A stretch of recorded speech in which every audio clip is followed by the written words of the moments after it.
Zeus से लेकर Poseidon तक, एरीज से हर्मीज तक, अथीना से पेंडोरा तक, यहाँ तक कि सुजनु और त्सुकुयोमी जैसे जापानीज गॉड्स, ओडिन जैसे नॉर्स गॉड्स और क्रोनोस तक। और इनके अलावा भी बहुत सारे गॉड्स ने एक ही चीज ट्राई की, अर्थ को बचाना और इसके पास्ट और फ्यूचर को प्रोटेक्ट करना। द टावर हमारी दुनिया पर एक ऐसा थ्रेट था जिसका मकसद इंसानियत का पूरी तरह से अंत करना था। हर युग और टाइम के गॉड्स और हीरोज ने एक साथ मिलकर दुनिया को एक अनजान खतरे से बचाने का डिसीजन लिया, जिन्हें आउटर गॉड्स कहा जाता था। ये ऐसे क्रीचर्स थे जो किसी और जगह से आए थे, शायद दूसरे प्लैनेट्स या गैलेक्सीज से, जिन्हें किसी वजह से अर्थ के बीइंग से खतरा महसूस हो रहा था। इसलिए सभी गॉड्स एक साथ आगे बढ़े ताकि इस सो कॉल्ड टावर को डिस्ट्रॉय कर सकें। लेकिन आखिरी रन से सिर्फ एक आदमी जिंदा वापस आया, अकेला वही जो इंसान होने के बावजूद गॉड्स के साथ कंधे से कंधा मिलाकर लड़ा और जो टावर में सबसे आगे तक गया, किम युआन, और वो एक खबर लेकर आता है। सब मारे गए। हंटर्स में से एक पूछता है, क्या मर्लिन, असुरा और विष्णु भी मारे गए? और किम जवाब देता है, हाँ। सन वुकोंग अपने स्टाफ को जमीन पर पटकता है और चिल्लाता है कि ये अभी खत्म नहीं हुआ है। लेकिन हरक्यूलिस उस मौत की कगार पर खड़े इमॉर्टल से कहता है कि वो बातें तो बड़ी बड़ी करता है, पर आउटर गॉड्स के सामने उसकी एक न चली। यहां तक कि उस जैसा ओलंपस का हीरो भी उनके सामने कोई चांस नहीं रखता था। वहां मौजूद हर कोई इस बात से डरा हुआ था कि उनकी करंट पोजीशन जल्दी ही ढूंढ ली जाएगी, और सब तब तक वाइप आउट हो गए जब तक एक अजीब सा ऑर्ब जमीन पर नहीं गिरा। वुकोंग पूछता है कि ये क्या है। किम बताता है कि ये फूलिश कियोस था, उन्हीं आउटर गॉड्स में से एक, और उनमें से एक को हराने के बाद अब वो श्योर है अर्थ के लोग, जिन्हें इनर्स कहा जाता था, उन आउटर्स को नहीं हरा सकते थे। उसने आखिरकार एक तरीका ढूंढ लिया था, लेकिन अब बहुत देर हो चुकी है। तभी क्रोनोस अपीयर होता है और कहता है कि एक रास्ता अभी भी है, पुरानी वर्ल्ड लाइन में वापस जाना और सब कुछ शुरू से स्टार्ट करना। एक ही प्रॉब्लम थी, जिस दुनिया में वो वापस जाएगा वहां क्रोनोस एग्जिस्ट नहीं करेगा। ये उसके लिए सब कुछ वहां से शुरू करने की कीमत थी जहां से सब शुरू हुआ था। लेकिन वो सबको बताता है कि उसके जिंदा रहने का यही रीजन है। अगर पॉसिबल हो तो चीजों को यहीं खत्म करना बेहतर होगा। लेकिन आखिरी चांस आ चुका था। किम फिर पूछता है कि वापस कौन जा रहा है, और अचानक हर गॉड उसकी तरफ देखने लगता है। वो पूछता है कि सन वुकोंग क्यों नहीं, जिसका जवाब देते हुए वुकोंग कहता है कि ये लड़का टावर में एंटर करने वाले आखिरी लोगों में से था, फिर भी उसने किसी भी और से ज्यादा जल्दी अडेप्ट किया। हरक्यूलिस उसे याद दिलाता है कि अपर फ्लोर्स के बीइंग्स इस बात में रिस्ट्रिक्टेड हैं कि वो कैसे इंटरवीन कर सकते हैं, इसलिए सिर्फ वही जो बिल्कुल बॉटम से स्टार्ट करे, उसके पास डिफरेंस क्रिएट करने का एक रियल चांस है। गॉड्स अब जानते हैं कि उनका रिलेशन अब पहले जैसा नहीं रहेगा और उसके आगे का सफर बहुत मुश्किल होने वाला है। लेकिन अगर इन गॉड्स के खिलाफ जीतने का किसी के पास चांस है तो वो सिर्फ वही है, और किम के पास ये कहने के अलावा कोई ऑप्शन नहीं बचता कि इनके पास सच में कभी शब्दों की कमी नहीं होती। इसके साथ ही क्रोनोस की क्लॉक घूमती है और टाइम खुद को रिवाइंड करना शुरू कर देता है। जैसे ही सब कुछ लाइट में फेड होता है, किम कंफ्यूज्ड होकर अपने हाथों को घूरता है।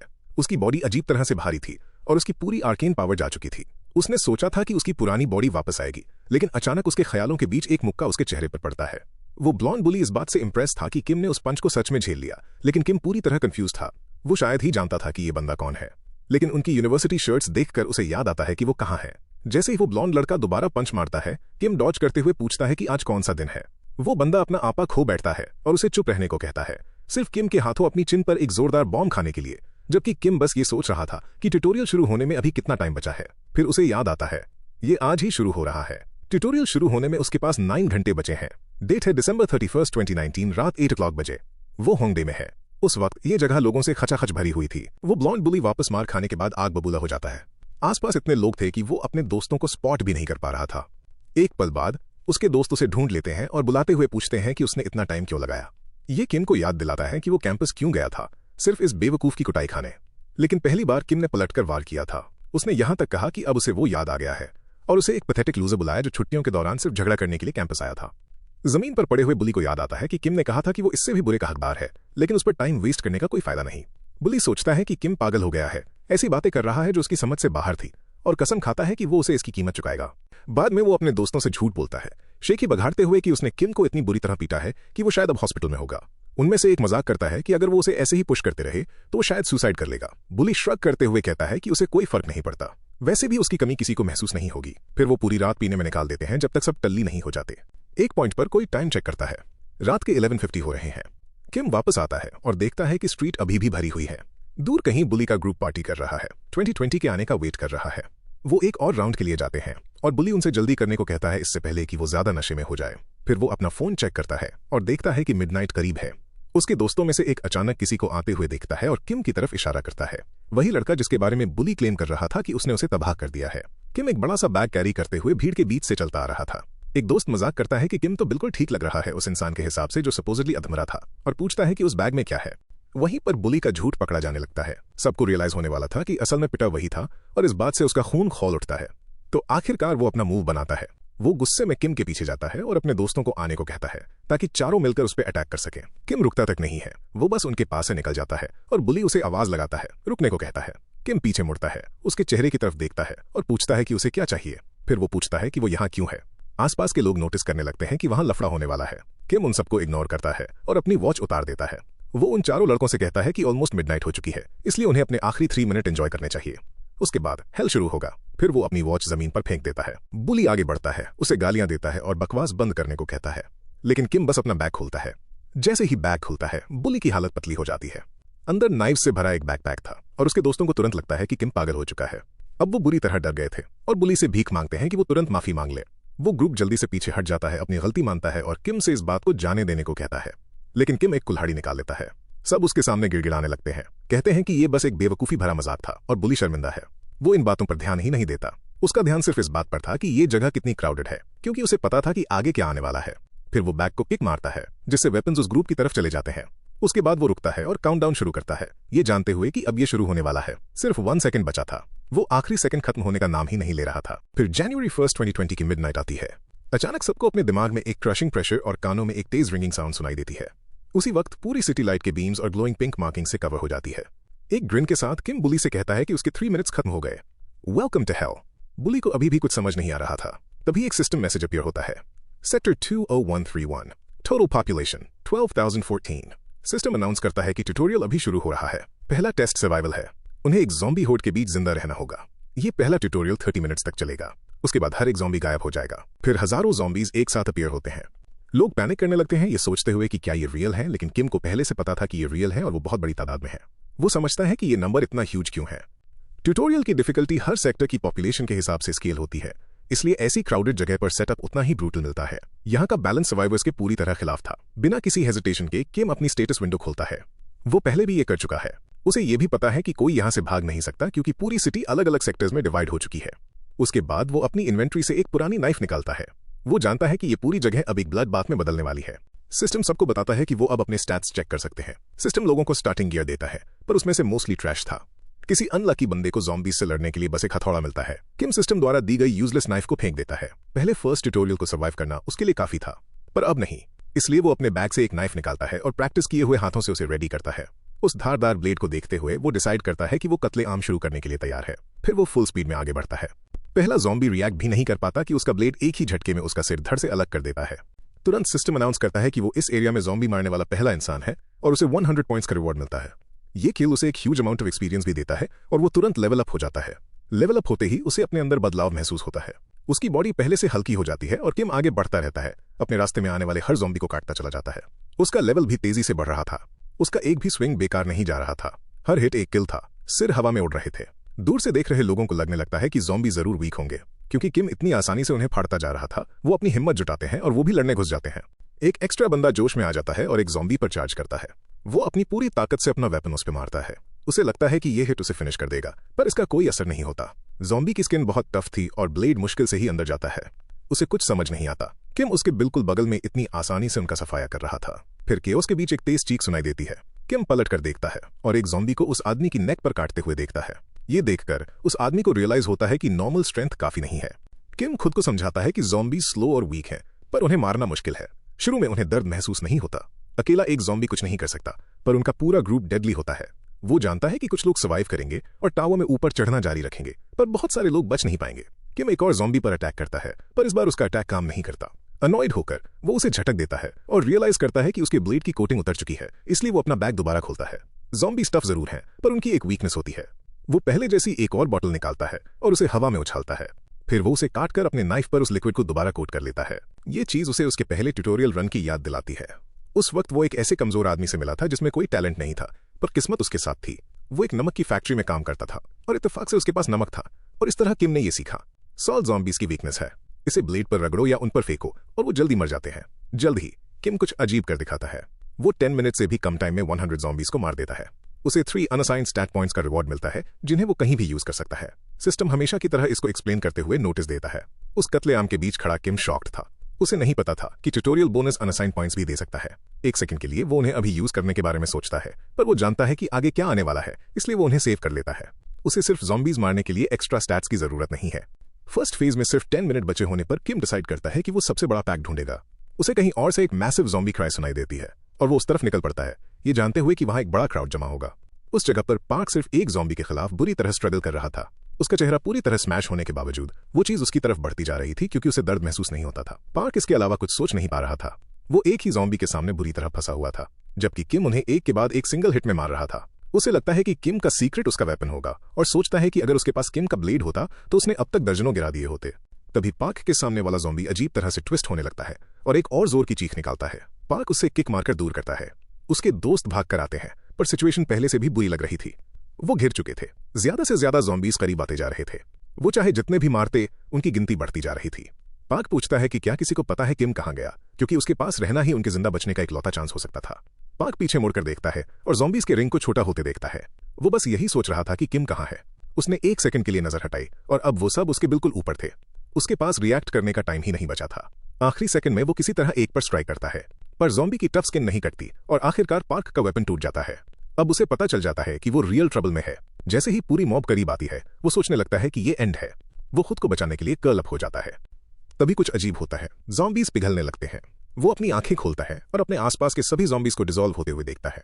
उसका एक दोस्त चिल्लाता है कि आसमान से उन पर कुछ गिर रहा है। पार्क ऊपर देखता है और ज़ॉम्बी होठ पर एक पतली सफेद डस्ट गिरती हुई देखता है।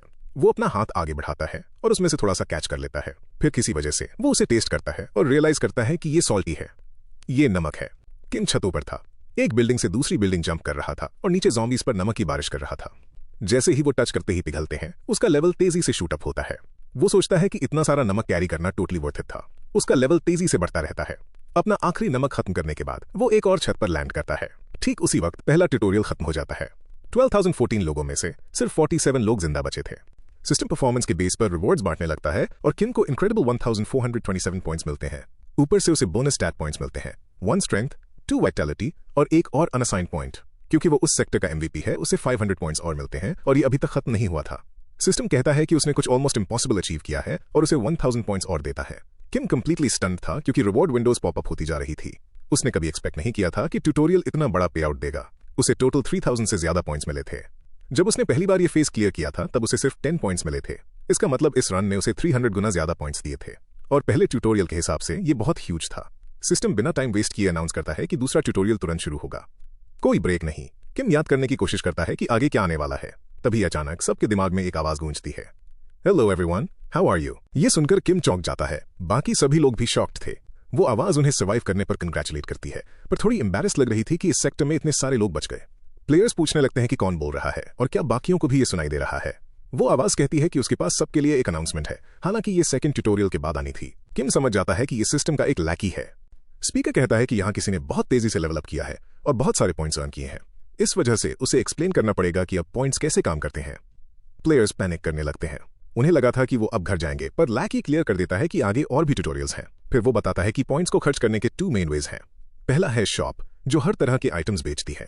दूसरा है दूसरे प्लेयर्स के साथ पॉइंट्स ट्रेड करना। ऐसा करने के लिए 2 लोगों को बस फिजिकली कांटेक्ट करना होता है और पॉइंट्स ट्रांसफर किए जा सकते हैं। किम ये सब पहले से जानता है। पॉइंट्स किसी इंसान को गॉड बना सकते हैं और शॉप इस दुनिया का सबसे इंपॉर्टेंट हिस्सा है।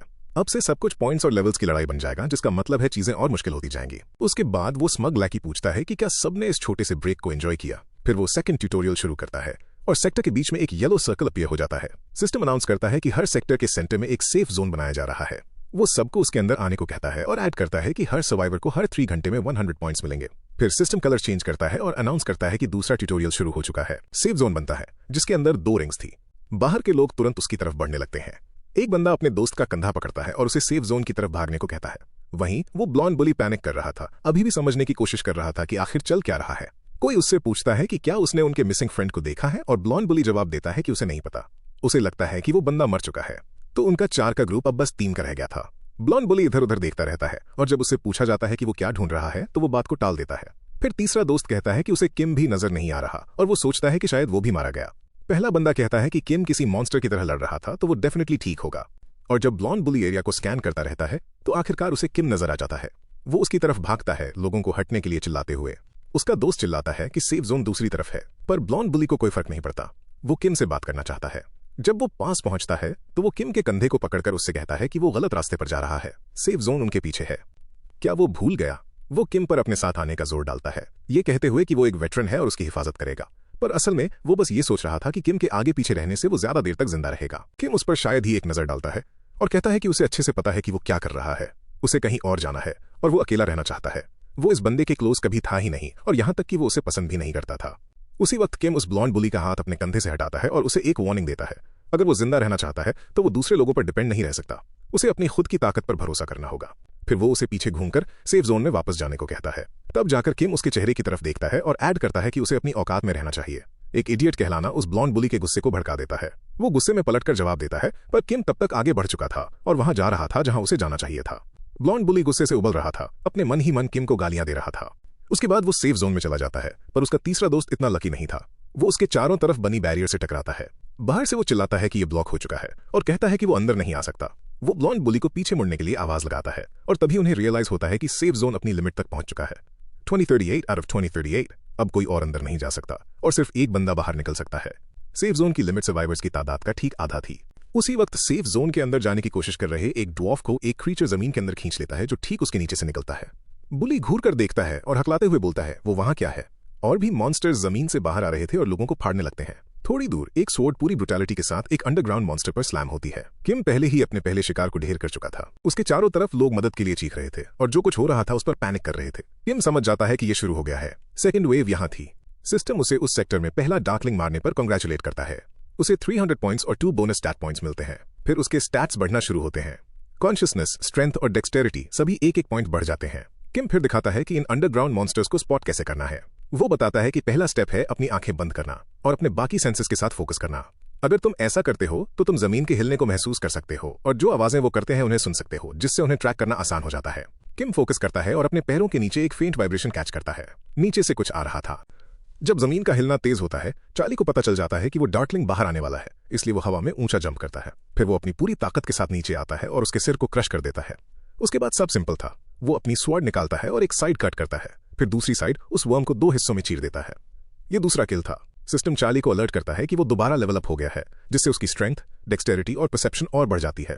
वो बहुत खुश था। सिर्फ 2 को मारने के बाद नया लेवल रीच करने का मतलब था कि ये ग्राइंड जल्दी ही बड़ा पे ऑफ देने वाली है।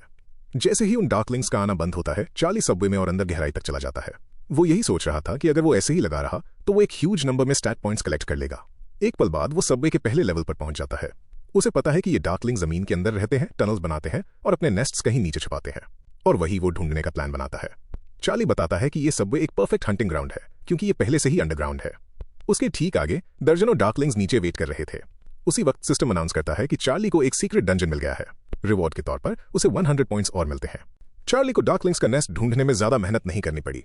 वो जोश में आ जाता है, अपना वेपन घुमाता है और कहता है कि अब जब उसे उनका नेस्ट मिल गया है तो उन्हें हंट करना आसान होगा। वो इस पूरी जगह का सफाया करने वाला है। फिर प्रोटैगनिस्ट अपने लिए एक गोल सेट करता है, लेवल 20 तक पहुंचना। ये उसका पहला टारगेट था। एक डार्कलिंग चीखने लगता है, पर यह दर्द की चीख थी। प्रोटैगनिस्ट की स्पीड कम नहीं होती। वो उनके बीच से चार्ज करता हुआ निकलता है और उस पूरी जगह को एक ब्लड बाथ में बदल देता है। वो जहां भी जाता है ग्रीन ब्लड हर तरफ स्प्रे होता है। चार्ली बड़ी आसानी से डार्कलिंग्स को काट रहा था, उन्हें एक के बाद एक गिरा रहा था। तभी अचानक एक डार्कलिंग के अंदर से एक गोल ऑब्जेक्ट नीचे गिरता है।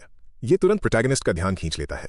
उसे देखते ही वो समझ जाता है कि ये वैल्यूएबल है और वो खुद को बेहद लकी महसूस करता है। उसने सेकंड ट्यूटोरियल में ऐसी चीज मिलने की उम्मीद नहीं की थी, तो अब उसके पास उन्हें मारने का एक और बड़ा रीजन था। जब वो उसे उठाकर चेक करता है तो उसे रियलाइज होता है कि ये उसकी सोच से भी ज्यादा बेहतर आइटम है। इसकी वजह से इन डार्कलिंग्स को हंट करना और भी ज्यादा वर्थ इट हो गया था। उस फियर को पकड़े हुए चार्ली डार्कलिंग्स की तरफ देखता है और माफी मांगता है, पर अब वो उन्हें मारने के लिए इतना मोटिवेटेड था कि वो उन्हें मारना नहीं रोक सकता था। वहीं ऊपर डार्कलिंग सब कुछ खा रहे थे। सेफ जोन के अंदर के लोग डर के मारे ये सब देख रहे थे। फिर पहले 3 घंटे बीत जाते हैं। सबको 100 पॉइंट्स मिलते हैं और हर तरफ सिस्टम विंडोज पॉपअप होने लगती हैं। लोग सोचने लगते हैं कि क्या 100 पॉइंट्स बहुत ज्यादा है, क्योंकि पॉइंट्स बेसिकली इस ट्यूटोरियल की करेंसी है। पर सिस्टम के पास एक और ट्विस्ट था। वो अनाउंस करता है कि रेड जोन डीएक्टिवेट कर दिया जाएगा और सेफ जोन की लिमिट 2038 लोगों से घटकर 1500 हो जाएगी। सिस्टम एक्सप्लेन करता है कि अगर सेफ जोन अपनी कैपेसिटी से ज्यादा भरा हुआ तो लोगों को रैंडमली बाहर निकाल दिया जाएगा। एक के बाद एक लोगों को सेफ जोन से बाहर फेंका जाने लगता है। उन्हें बिना किसी वार्निंग के बाहर निकाल दिया जाता है और डार्कलिंग्स तुरंत उन पर झपटे पड़ते हैं। एक बंदे को ठीक एक डार्कलिंग के सामने फेंक दिया जाता है और वो इसका पूरा फायदा उठाते हुए उसे खा जाता है। जिसे भी बाहर निकाला जाता वो वापस सेफ जोन में घुसने की कोशिश करता। इस केओस के बीच एक ह्यूज लड़का किसी को धक्का देकर साइड करता है और कहता है कि ये एक मजाक होगा अगर उसका बाप उससे पहले मर गया। उसे किसी भी तरह वापस अंदर जाना ही था। उनके चारों तरफ लोग डेस्परेटली सेफ जोन में वापस आने के लिए लड़ रहे थे। सेफ जोन के अंदर एक प्लेयर जिसे लिटिल रेड राइडिंग हुड कहा गया बोल्डली सबको चुप रहने और सुनने को कहता है। किसी वजह से पूरी भीड़ सच में शांत हो जाती है और उसकी तरफ देखती है। वो कहता है कि अब से उन्हें डिसाइड करना होगा कि कौन मरेगा ताकि बाकी लोग जिंदा रह सके। लिटिल रेड राइडिंग हुड जानता था कि अगर उसने कुछ नहीं किया तो हो सकता है रैंडमली उसे ही बाहर फेंक दिया जाए, इसलिए वो डिसाइड करता है कि उसे पहले किसी को मारना होगा। उसकी नजर एक बूढ़े आदमी पर पड़ती है और वो डिसाइड करता है कि वही उसका टारगेट होगा। वो उस बूढ़े आदमी को गले से पकड़ता है और कहता है कि वो अभी उसे मारने वाला है। आसपास के सभी लोग बुरी तरह डरे हुए थे और पूछते हैं कि क्या वो पागल हो गया है। एक डरपोक इंसान होने के नाते उसे लगता है कि ये बूढ़ा आदमी आसान शिकार होगा क्योंकि उसमें ना के बराबर ताकत है। पर वहां कुल्हाड़ी घूमती है और प्रोटैगनिस्ट बाजी पलट देता है। प्रोटैगनिस्ट एक और वर्म को मारता है, उसे इतनी गहराई से काटता है कि उसका जिस्म पूरी तरह चीर जाता है। चार्ली महसूस कर सकता था कि वो हर एक वर्म को मारने के साथ और फास्ट और स्ट्रांग होता जा रहा है। जल्द ही एक साथ 2 वर्म्स को काटना उसके लिए आसान हो जाता है। थोड़ी देर बाद सिस्टम उसे बताता है कि वो दोबारा लेवल अप हो गया है। जमीन पर वर्म्स की लाशों का ढेर लगा था और साथ ही उन राउंड स्टोन्स का भी जिनकी उसे तलाश थी। सिस्टम उसके स्ट्रेंथ, डेक्सटेरिटी, वाइटैलिटी और परसेप्शन में ऐड किए गए पॉइंट्स भी नोट करता है, सब में 1-1 पॉइंट। आखिरकार चार्ली लेवल 20 तक पहुंच जाता है। वो एक नया स्टैट अनलॉक करता है जिसे आर्केन पावर कहा जाता है और वो जानता था कि उसने आखिरकार ये कर दिखाया। लगभग 3 घंटे में उसने इतने वर्म्स मार दिए थे कि वो लेवल 20 हिट कर गया। वो थका हुआ था पर हर लेवल अप के साथ उसकी बॉडी और हल्की महसूस हो रही थी। चार्ली के पास अब 5 अनस्पेंट स्टैट पॉइंट्स थे और उसे लगता है कि ये एक सॉलिड रिजल्ट है। वो इन्हें यूज करने का बहुत लंबा वेट कर रहा था। वो अपने सारे पॉइंट्स आर्केन पावर में डालने का प्लान बनाता है। जैसे ही वो कंफर्म करता है, सारे 5 पॉइंट्स सीधे आर्केन पावर में चले जाते हैं। प्रोटैगनिस्ट अपनी बॉडी में एक ह्यूज सर्ज महसूस करता है क्योंकि आर्केन पावर में 5 एक्स्ट्रा पॉइंट्स मिलना एक मैसिव बूस्ट है। वो बताता है कि आर्केन पावर एक कोर स्टैट है, उन सभी पावर्स का बेस जो वो आगे चलकर हासिल करेगा। उसके लिए ये सबसे इंपॉर्टेंट स्टैट है। अब प्रोटैगनिस्ट के पास 18 आर्केन पावर है। चार्ली एक्सप्लेन करता है कि उसे जितने भी लोग मिले थे जिन्हें सपोजिटली टावर का आशीर्वाद प्राप्त था, उन्होंने ज्यादा से ज्यादा 12 आर्केन पावर के साथ शुरुआत की थी और वो सीधा 18 के साथ शुरू कर रहा है। अपना पहला गोल पूरा होने के बाद चार्ली अगले गोल की तरफ बढ़ता है। जब वो सबवे कॉरिडोर से गुजर रहा था तो उसे कुछ अजीब महसूस होता है। आसपास देखने पर उसे रियलाइज होता है कि कोई उसे देख रहा है, इसलिए वो आवाज लगाता है और पूछता है कि वो उसे ऐसे क्यों घूर रहे हैं। वो कहता है कि उसे पता है कि वो वहां पर है और वो नजर रखने वाला क्रीचर कुछ देर शांत रहता है। फिर वो आखिरकार पूछता है कि चार्ली को कैसे पता चला कि वो वहां है। चार्ली कहता है कि वो छिपने वाला कुछ ज्यादा ही नोटिस में आ रहा है और फिर उसे उस होल से बाहर आने को कहता है बजाय छुपकर उसकी जासूसी करने के। वो क्रीचर मानता है कि उसकी बात सही है और कहता है कि ठीक है, वो बाहर आ रहा है। वो बाहर आता है और चार्ली को थैंक यू कहता है कि उस होल में रहना सच में अनोइंग था। चार्ली को लड़ते हुए देखने से उसका बोरिंग काम काफी मजेदार हो गया था और उसे इन जानवरों को मरते हुए देखना बहुत पसंद आया। ये क्रीचर एक छोटा सा क्लाउन था जो खून से सना हुआ था और वो खुद को एडमिनिस्ट्रेटर के लाकी के रूप में इंट्रोड्यूस करता है।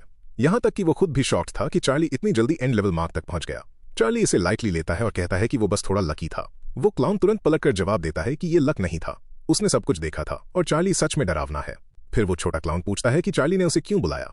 चार्ली सीधे पॉइंट पर आता है, वो शॉप ओपन करना चाहता है। लैकी पूछता है कि क्या उसे कोई आइटम खरीदना है, पर चार्ली कहता है नहीं, उसे स्किल्स चाहिए। ये सुनकर क्लाउन चौंक जाता है। एक पल बाद वो लैकी शॉप खोलता है और उसे बताता है कि वो इस सेकंड ट्यूटोरियल में स्किल्स खरीदने वाला पहला इंसान है। चार्ली शॉप चेक करता है और चीजों की एक लंबी लिस्ट देखता है। जो एक चीज उसे चाहिए थी उसे ढूंढना आसान नहीं होगा क्योंकि कोई सर्च विंडो नहीं थी, उसे थोड़ा टाइम लगता है, पर एक बार मिलने के बाद भी चार्ली काफी स्मार्ट प्ले करता है। वो उस पिग्मी की तरफ देखता है और पूछता है कि क्या सच में यही सारी स्किल्स अवेलेबल हैं या कुछ इससे बेहतर भी है। पिग्मी कहता है कि इस ट्यूटोरियल के दौरान वो सिर्फ यही सब खरीद सकता है। वो क्लाउन और जानकारी निकालने की कोशिश करता है, पूछता है कि क्या वो किसी स्पेसिफिक चीज की तलाश में है, पर चार्ली उसके जाल में नहीं फंसता। वो कैजुअली कहता है कि वो बस ऐसे ही देख रहा है क्योंकि वो जानता था कि कोई भी रियल सवाल ऐसी अटेंशन खींच लाएगा जो उसे नहीं चाहिए। फिर वो एक स्किल पर पॉइंट करता है और कहता है कि वो इसे लेगा, मंकी आइज। वो क्लाउन उसे हैरानी से घूरता है और कहता है कि ये स्किल इतनी अच्छी भी नहीं है। चार्ली एक्सप्लेन करने की जहमत नहीं उठाता। वो तुरंत मंकी आइज खरीद लेता है, फिर मजाक में कहता है कि उसने इसे इसलिए चुना क्योंकि इसका नाम कूल लग रहा था और किसी तरह वो क्लाउन इस बहाने को सच भी मान लेता है।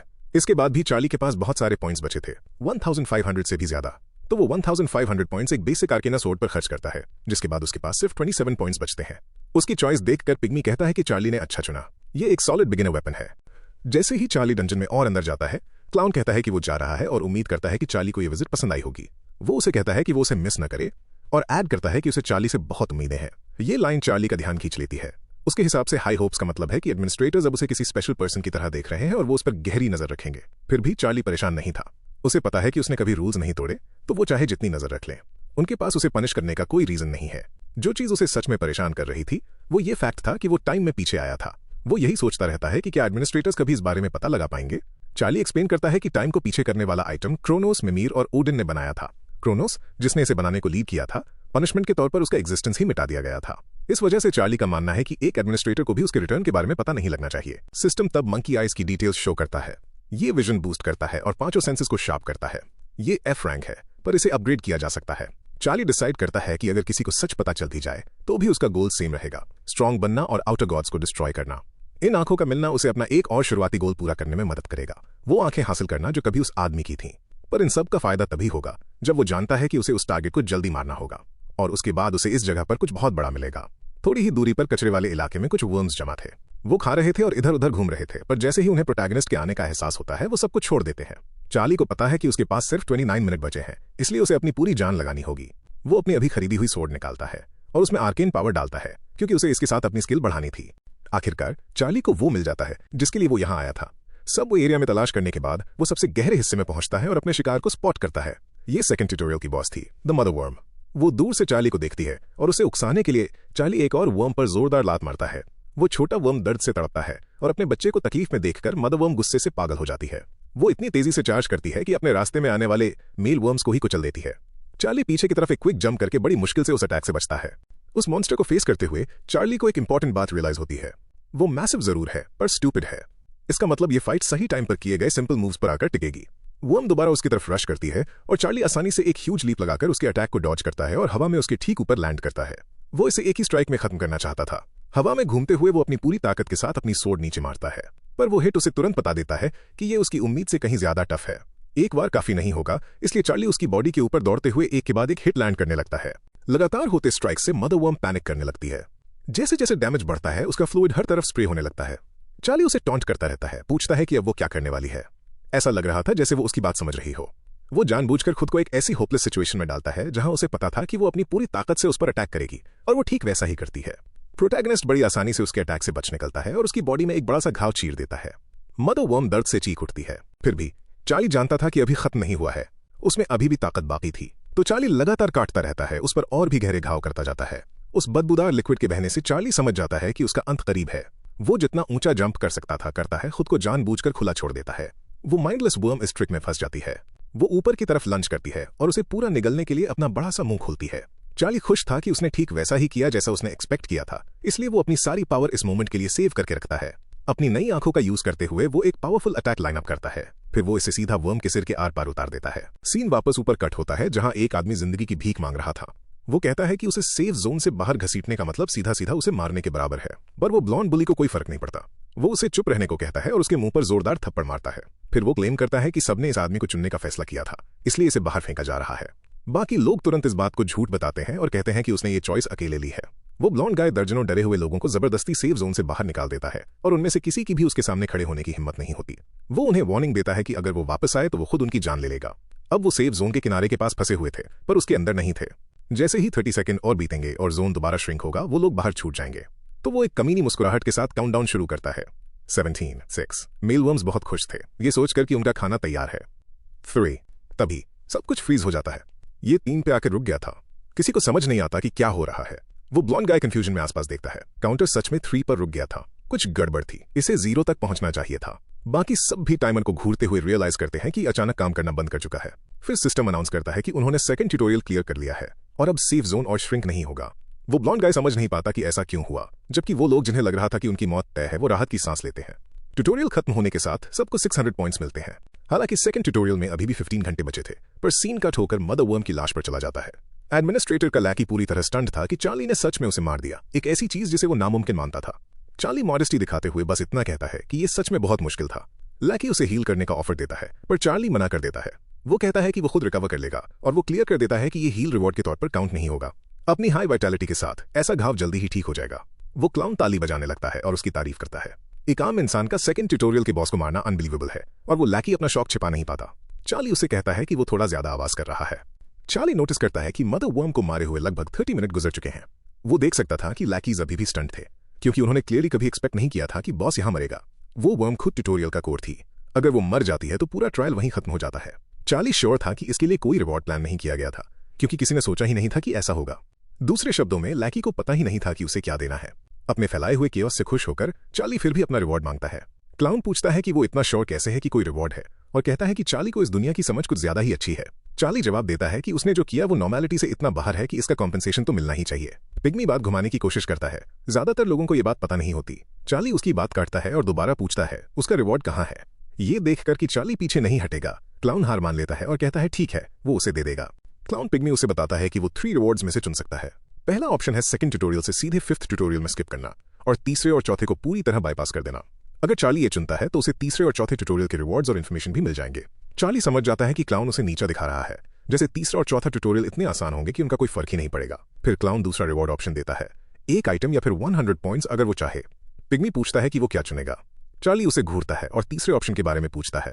क्लाउन अपनी आवाज धीमी करता है और कहता है कि तीसरा चॉइस एक स्पॉन्सर के साथ डायरेक्ट कनेक्शन है। पिग्मी मानता है कि चार्ली को अभी इस बारे में नहीं जानना चाहिए था। ये ट्यूटोरियल तो आगे आने वाली दुनिया की सिर्फ शुरुआत है। टावर में ऊपर उसे बड़े बड़े ग्रुप्स और अनगिनत गॉड लाइक बीइंग्स का सामना करना पड़ेगा। वही तीसरा रिवॉर्ड है, इस दुनिया की सबसे ताकतवर पावर्स में से एक के साथ डायरेक्ट लिंक। पिग्मी चार्ली को बताता है कि ओलंपस उन ग्रेट फैक्शंस में से एक है जो टावर पर राज करते हैं और ओलंपस का सपोर्ट मिलना एक बहुत बड़ा ऑनर है। चार्ली चौंक जाता है। वो जानता था कि ओलंपस पावरफुल है, पर उसने कभी एक्सपेक्ट नहीं किया था कि वो इतनी जल्दी इंटरफेयर करेंगे, वो भी ट्यूटोरियल में। उसे ये भी पता है कि अगर वो ओलंपस की ताकत उधार लेता है तो टावर चढ़ना बहुत आसान हो जाएगा। फिर भी वो दूसरा रिवॉर्ड चुनता है। पिग्मी शॉक्ड होकर चिल्ला पड़ता है, पर चार्ली उसकी बात काट देता है। उसे पॉइंट्स चाहिए थे, यानी दूसरा ऑप्शन। ठीक उसी वक्त चार्ली को मदर वर्म को मारने के लिए 10,000 पॉइंट्स भी मिलते हैं। फिर भी वो ब्लडी क्लाउन उसे पुश करता रहता है। कहता है कि चार्ली अभी भी अपना माइंड चेंज कर सकता है क्योंकि उसने पॉइंट्स खर्च नहीं किए हैं। पिग्मी जिद करता है कि वो अभी भी ओलंपस से बात कर सकता है। वो चार्ली को मनाने की लगातार कोशिश करता है, कहता है कि उसे इतनी जल्दी फैसला नहीं करना चाहिए। फिर वो क्लेम करता है कि चार्ली ने सिर्फ इसलिए मना क्योंकि उसे पता ही नहीं है कि ओलंपस असल में क्या है। इस बकवास से थककर चार्ली आखिरकार जवाब देता है। वो उस क्लाउन से कहता है कि अगर वो यहाँ किसी के एजेंट के तौर पर काम कर रहा है तो उसे अपना काम और बेहतर तरीके से करना चाहिए। चार्ली श्योर था कि उसने इस तीसरे ऑप्शन को बाकी लैकीज के साथ क्लियर नहीं किया होगा और उसे डाउट था कि एडमिनिस्ट्रेटर ने भी इसे अप्रूव किया होगा। गुस्से से भरा वो क्लाउन कांपने लगता है और पूछता है कि चार्ली को एडमिनिस्ट्रेटर के बारे में कैसे पता। चार्ली और दबाव डालता है, क्या बाकी लैकीज को भी ऐसी ही डील्स मिली हैं? क्या ओलंपस ने उन सबको खरीद लिया है, या कुछ सेलेस्टियल किंगडम, देवा या किसी और जगह के लिए काम कर रहे हैं? वो लैकी पैनिक करने लगता है। वो हकलाते हुए पूछता है कि आखिर चार्ली है कौन। चार्ली को इसका जवाब देने की कोई परवाह नहीं थी। वो सिस्टम पैनल खोलता है और उसके बजाय क्लाउन को थैंक्स कहता है। उसके इस तरह ज्यादा बोलने की वजह से उसे एक और चीज पता चल गई जो उसे करनी थी। लैकी उस पैनल को नोटिस करता है और पूछता है कि वो क्या कर रहा है। सिस्टम में 1000 पॉइंट्स देकर एडमिनिस्ट्रेटर के साथ मीटिंग रिक्वेस्ट करने का एक ऑप्शन था, तो चार्ली वो पे कर देता है। फिर वो लैकी से कहता है कि उसे जल्दी ही पता चल जाएगा। कुछ ही सेकंड्स बाद जमीन हिलने लगती है और लैकी समझ जाता है कि कोई आ रहा है। एडमिनिस्ट्रेटर ने चार्ली की रिक्वेस्ट एक्सेप्ट कर ली थी और वो मीटिंग के लिए आ रहा है।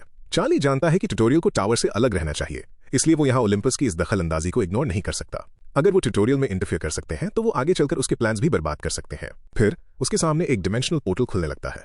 उस पोर्टल से एक ह्यूज वॉरियर का बड़ा सा पैर और हाथ बाहर आता है। एक आवाज आती है, ट्यूटोरियल के दौरान एक मीटिंग रिक्वेस्ट 1000 पॉइंट्स के लिए। एडमिनिस्ट्रेटर चार्ली की तरफ देखता है और पूछता है कि क्या वही है जिसने उसे बुलाया है। चार्ली खुद को एक ट्यूटोरियल पार्टिसिपेंट के रूप में इंट्रोड्यूस करता है। वो जायंट उसे तुरंत पहचान लेता है, वो जिसने पहले ट्यूटोरियल में 1000 से ज्यादा ज़ॉम्बीज मारे थे। उसने चार्ली के बारे में काफी कुछ सुना था। सिस्टम रिवील करता है कि ये फिगर ट्यूटोरियल का एडमिनिस्ट्रेटर है और साथ ही टावर के लोअर फ्लोर्स के एडमिनिस्ट्रेटर्स में से एक है।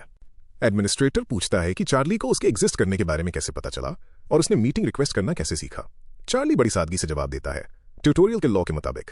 वो एक्सप्लेन करता है कि ट्यूटोरियल की सारी इन्फॉर्मेशन एक प्लेयर को अपनी खुद की एबिलिटी से सीखनी होती है। एडमिनिस्ट्रेटर और टावर बस उसे ऐसे ही थमा नहीं सकते। उसकी तरफ ध्यान से देखते हुए चार्ली पॉइंट आउट करता है कि ये रूल खुद एडमिनिस्ट्रेटर ने ही बनाया था।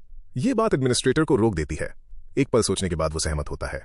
चार्ली सही कह रहा था। फिर चार्ली उसके पीछे इशारा करता है और कहता है कि असली मुद्दा टावर की तरफ से होने वाली ये इंटरफेरेंस है। एडमिनिस्ट्रेटर पूछता है कि उसके कहने का क्या मतलब है। चार्ली पीछे खड़े पिग्मी की तरफ इशारा करता है, जिसकी डर के मारे पहले ही हालत खराब हो रही थी। चार्ली बताता है कि ओलंपस ने इस क्लाउन के जरिए उससे कांटेक्ट किया था। वो ऐड करता है कि इस क्लाउन ने उसे रिवॉर्ड के तौर पर ओलंपस की स्पॉन्सरशिप ऑफर की थी। वो लैकी खुद को एक्सप्लेन करने की कोशिश करता है, हकलाते हुए कहता है कि जैसा लग रहा है वैसा बिल्कुल नहीं है, पर वो पहले ही बुरी तरह पैनिक कर रहा था। एडमिनिस्ट्रेटर गुस्से से उसे घूरता है और बिना किसी हेजिटेशन के एक क्रशिंग ब्लो मारता है। वो लैकी एक ही झटके में रेड मैस में बदलकर फट जाता है। गुस्से में भरा एडमिनिस्ट्रेटर ओलंपस को गालियां देता है कि उन्होंने टावर के हर हिस्से में अपना इन्फ्लुएंस फैला रखा है और अब उनकी इतनी हिम्मत हो गई है कि वो ट्यूटोरियल में भी जबरदस्ती घुस रहे हैं। उस लैकी की बची खुची रिमेन्स को झटकने के बाद एडमिनिस्ट्रेटर चार्ली को थैंक यू कहता है। उसकी वजह से वो अब ट्यूटोरियल की ठीक से सफाई कर सकता है। चार्ली, जिसे ये तक नहीं पता था कि ऐसा करना पॉसिबल भी है, तुरंत ट्यूटोरियल लॉ का जिक्र छेड़ देता है। वो उस रूल को कोट करते हुए कहता है, ट्यूटोरियल के दौरान किए गए हर अचीवमेंट के लिए उसकी मेरिट के बराबर रिवॉर्ड मिलना चाहिए। एडमिनिस्ट्रेटर उसकी बात ध्यान से सुनता है। चार्ली पॉइंट आउट करता है कि उसने एडमिनिस्ट्रेटर को बुलाने के लिए बहुत सारे पॉइंट्स खर्च किए हैं और उसकी वजह से एडमिनिस्ट्रेटर एक करप्ट लैकी को पकड़ पाया। फिर वो सीधे उसकी आंखों में देखता है और पूछता है कि उसके हिसाब से इसकी कीमत क्या होनी चाहिए। एडमिनिस्ट्रेटर कहता है कि उसके सबऑर्डिनेट्स ने पहले चार्ली को चेक किया था और उन्हें उसमें कुछ भी अनयूजुअल या स्पेशल नहीं मिला, पर अब यही बात उसके बारे में सबसे अजीब लग रही है। चार्ली के अंदर ऐसा कुछ भी नहीं है जो स्टैंड आउट करे और यही चीज अपने आप में सस्पिशियस है। फिर भी एडमिनिस्ट्रेटर कहता है कि चार्ली ने उस लैकी को डायरेक्टली नहीं मारा, सिर्फ इनडायरेक्टली मारा है, इसलिए वो तुरंत किसी रिवॉर्ड के लिए अग्री नहीं होता। फिर वो एक लैकी को एक रैंकर से कंपेयर करता है और रियलाइज करता है कि इसका क्या मतलब है। सेकंड ट्यूटोरियल के एक प्लेयर ने अभी उस लेवल के किसी बीइंग को गिरा दिया था। एक मामूली पार्टिसिपेंट ने ऐसा कर दिखाया। चार्ली कैजुअली कहता है कि वो इसे एक कॉम्प्लीमेंट की तरह लेगा। वो जायंट जमीन पर बैठकर जोर से हंसने लगता है। उसके जवाब से काफी अम्यूज्ड था। वो कहता है कि चार्ली ने सच में कुछ इनक्रेडिबल कर दिखाया है और पूछता है कि उसके हिसाब से कौन सा रिवॉर्ड फेयर रहेगा। वहीं बैठे बैठे एडमिनिस्ट्रेटर चार्ली का स्टेटस चेक करने लगता है और इस बारे में सोचता है। वो चार्ली की कंडीशन को रिव्यू करता है, देखता है कि उसने अब तक कितने पॉइंट्स अर्न किए हैं और आखिरकार एक डिसीजन पर पहुंचता है। आखिर में वो कहता है कि उसने फिगर आउट कर लिया है। चार्ली कम से कम इतने का तो हकदार है। वो अपना बड़ा सा हाथ चार्ली की तरफ बढ़ाता है। चार्ली समझ जाता है कि वो उसके साथ कुछ ट्रेड करने की कोशिश कर रहा है, जो कि पॉइंट एक्सचेंज का बेसिक मेथड था। शुरू में चार्ली थोड़ा डिसअपॉइंटेड होता है। उसे लगता है कि उसे बस लैकी की मौत के बदले कुछ पॉइंट्स मिल रहे हैं, पर तभी उसे रियलाइज होता है कि वो गलत था। एडमिनिस्ट्रेटर उसे एक स्किल देता है, मास्टर ऑफ माना, और ये इंसेनली ओवरपावर्ड है। ये स्किल मना रिकवरी, रेजिस्टेंस और सेंसिटिविटी को बूस्ट करती है और यहां तक कि टोटल मना को भी थोड़ा बढ़ा देती है। ऊपर से चार्ली को 5 और मना पॉइंट्स मिल जाते हैं। अब वो पूरी तरह स्टंट था। ये रिवॉर्ड उसकी एक्सपेक्टेशन से कहीं ज्यादा बड़ा था। चार्ली का शॉक्ड चेहरा देखकर एडमिनिस्ट्रेटर मुस्कुराता है। उसे लग ही रहा था कि ये पार्टिसिपेंट खुश हो जाएगा। फिर वो खड़ा होता है, चार्ली से कहता है कि उसे अभी भी अपने दूसरे लैकी से निपटना है और गुड बाय कहने से पहले ऐड करता है कि वो तीसरे ट्यूटोरियल के बाद दोबारा मिलेंगे। उसके जाने के बाद वहां सिर्फ चार्ली, उस लैकी की लाश के छींटे और उस मरी हुई फीमेल वर्म की बॉडी बचती है। चार्ली घूर कर देखता है और बड़बड़ाता है, मास्टर ऑफ माना, व्हाट द हेल। वो बहुत थ्रिल्ड था क्योंकि उसे लगा था कि ट्यूटोरियल में इस लेवल की स्किल मिलने का कोई चांस ही नहीं है। मास्टर ऑफ माना एक S रैंक स्किल है, अब्सर्डली स्ट्रांग। ये पावर्स की उस एडमिनिस्ट्रेटर क्लास से बिलोंग करती है जो माना को गवर्न करती है। और सबसे अच्छी बात, इसमें प्रोफिशिएंसी लेवल है, यानी ये और स्ट्रांग हो सकती है। चार्ली नोटिस करता है कि उसकी प्रोफिशिएंसी अभी लो है, पर एक बार ये बढ़ जाए तो उसका माना कंट्रोल रिडिकुलस लेवल पर चला जाएगा। वो जानता है कि टावर में माना बेस्ड आर्केन पावर सबसे इंपॉर्टेंट चीजों में से एक होगी, इसलिए वो तुरंत अपने हाथ में माना का एक बॉल बनाना शुरू करता है। वो एक नई माना एक्सप्लोजन टेक्निक ट्राई कर रहा था, पर वो ऑर्ब अपना शेप खोने लगता है। उसके पास अभी भी वो 40 आर्केन पावर नहीं थी जो इसे ठीक से यूज करने के लिए चाहिए। सिर्फ 26 पॉइंट्स के साथ ये था उसका नतीजा। चार्ली जल्दी ही समझ जाता है कि बात बिगड़ रही है। वो बॉल अनस्टेबल हो रही थी, बिल्कुल एक बॉम्ब की तरह जो फटने ही वाला हो। बेवकूफी ना करते हुए वो उसे तुरंत दूर फेंक देता है। वो माना एक्सप्लोजन अपने रास्ते में आने वाले कंक्रीट को बुरी तरह फाड़ देता है। अच्छा हुआ उसने उस टिकिंग बॉम्ब को अपने हाथ में नहीं रखा। इनकम्प्लीट होने के बावजूद ये टेक्निक उसकी उम्मीद से कहीं ज्यादा स्ट्रांग थी। चार्ली बेहद खुश था। उसके अनस्टेबल होने की एक लौती वजह यह थी कि उसके पॉइंट्स अभी भी 40 से कम थे। तो एक बार जब वो उस मार्क तक पहुंच जाएगा तब माना एक्सप्लोजन का यूज करना आसान हो जाएगा। एक पल के लिए वो सोचता है कि उसे ओलंपस को थैंक यू कहना चाहिए। उन्हें एक्सपोज करने की वजह से ही उसे ये रिवॉर्ड मिला है। फिर भी चार्ली जानता है कि ये काफी नहीं है। उन आउटर गॉड्स का सामना करने के लिए उसे और भी बहुत ताकत चाहिए। वो टाइम में पीछे आने से पहले वाली अपनी स्ट्रेंथ को सिर्फ रीबिल्ड या कॉपी करके सेटिस्फाई नहीं हो सकता। अब तक उसने 2 ऐसी चीजें हासिल की हैं जो उसके पास पहले नहीं थी, मंकी आइज और मास्टर ऑफ मना। वो टाइमर चेक करता है और देखता है कि उसके पास फार्मिंग करने के लिए अभी भी 13 घंटे बचे हैं। उसका 1 सेकंड भी वेस्ट करने का कोई प्लान नहीं है। उसे और चाहिए, बहुत ज्यादा। पर वो मेल वर्म्स एक रियल प्रॉब्लम थे क्योंकि वो उड़ सकते थे। चार्ली वर्म्स के ऊपर से दौड़ता है और दोबारा वही सोचता है, उसे अपनी अटैक पावर और भी ज्यादा बढ़ानी होगी। उन आउटर्स ने पहले उन सभी को मार दिया था जिन्होंने उनका सामना किया था। सिर्फ वही एक लौता था जो जिंदा वापस आ पाया था, इसलिए वो वीक रहना अफोर्ड नहीं कर सकता। इसलिए वो और भी ज्यादा वर्म्स को अपनी तरफ अट्रैक्ट करना शुरू कर देता है। वक्त बीतता है और सेकंड ट्यूटोरियल खत्म होने में सिर्फ 11 सेकंड बचे थे। सेफ जोन के अंदर कुछ लोगों को अभी भी उम्मीद थी कि गवर्नमेंट उन्हें बचा लेगी। बाकी लोग ज्यादा रियलिस्टिक थे और एक्सपेक्ट कर रहे थे कि तीसरा और चौथा ट्यूटोरियल भी आएगा, पर उन सब में एक चीज कॉमन थी, डिस्पेयर। सेफ जोन के अंदर 3 लोग सबसे भीख मांगते हैं कि जब तक टाइमर खत्म नहीं होता सब वहीं रुके रहें। तभी कोई उनमें से एक को जोर से पकड़ता है और उसे चुप रहने को कहता है। पता चलता है कि लॉरेन अब उस जगह को चला रहा था। वो लोगों को अगला ग्रुप बनाने और सप्लाईज के लिए बाहर जाने का ऑर्डर देता है। फिर वार्निंग देता है कि अगर किसी ने मना किया तो उसे जबरदस्ती बाहर फेंक दिया जाएगा। लॉरेन उन्हें जाने के लिए पुश करता है, कहता है कि जो लोग अंदर रुकेंगे वो उसकी वजह से जिंदा रहेंगे। उसके दिमाग में इसका मतलब था कि बाकी लोगों को ग्रुप के सर्वाइवल के लिए अपनी जान रिस्क में डालनी चाहिए। वो ये भी डिक्लेयर करता है कि अब ये दुनिया ताकत से चलती है और क्योंकि वो वहां सबसे ज्यादा ताकतवर है इसलिए रूल करने का हक उसका है। आखिरी बार लॉरेन उन्हें आगे बढ़ने का ऑर्डर देता है, पर इससे पहले कि कोई रिएक्ट कर पाता, कोई दूर से आते हुए एक फिगर की तरफ इशारा करता है। एक अकेला इंसान सेफ जोन के बाहर से उनकी तरफ चलता आ रहा था, सीधे उन वर्म्स से भरे एरिया के बीच से। बहुत सारे लोगों को लगता है कि वो पागल हो गया है जो इस तरह वहां घूम रहा है। तभी कोई चिल्लाता है कि वो अपने पैरों के नीचे ध्यान दे। लॉरेन, जिसके सेंसेस शार्प थे, जमीन के अंदर एक मेल वर्म की वाइब्रेशन महसूस करता है। वो जायंट वर्म जमीन फाड़कर बाहर निकलता है। अपने नए शिकार को खाने के लिए बेताब था, पर चार्ली उस पर एक नजर भी नहीं डालता। वो बस चलता रहता है। वो वर्म पूरी स्पीड से उस पर झपट्टा मारता है, चार्ली को पूरा निगलने की कोशिश करता है। चार्ली शांति से हवा में ऊंची जंप लगाता है। फिर वो अपने पैरों में मना चैनल करते हुए जोरदार तरीके से नीचे आता है और उस वर्म को एक ही स्टॉम्प में क्रश कर देता है। सेफ जोन का हर एक बंदा उसे घूरता रह जाता है।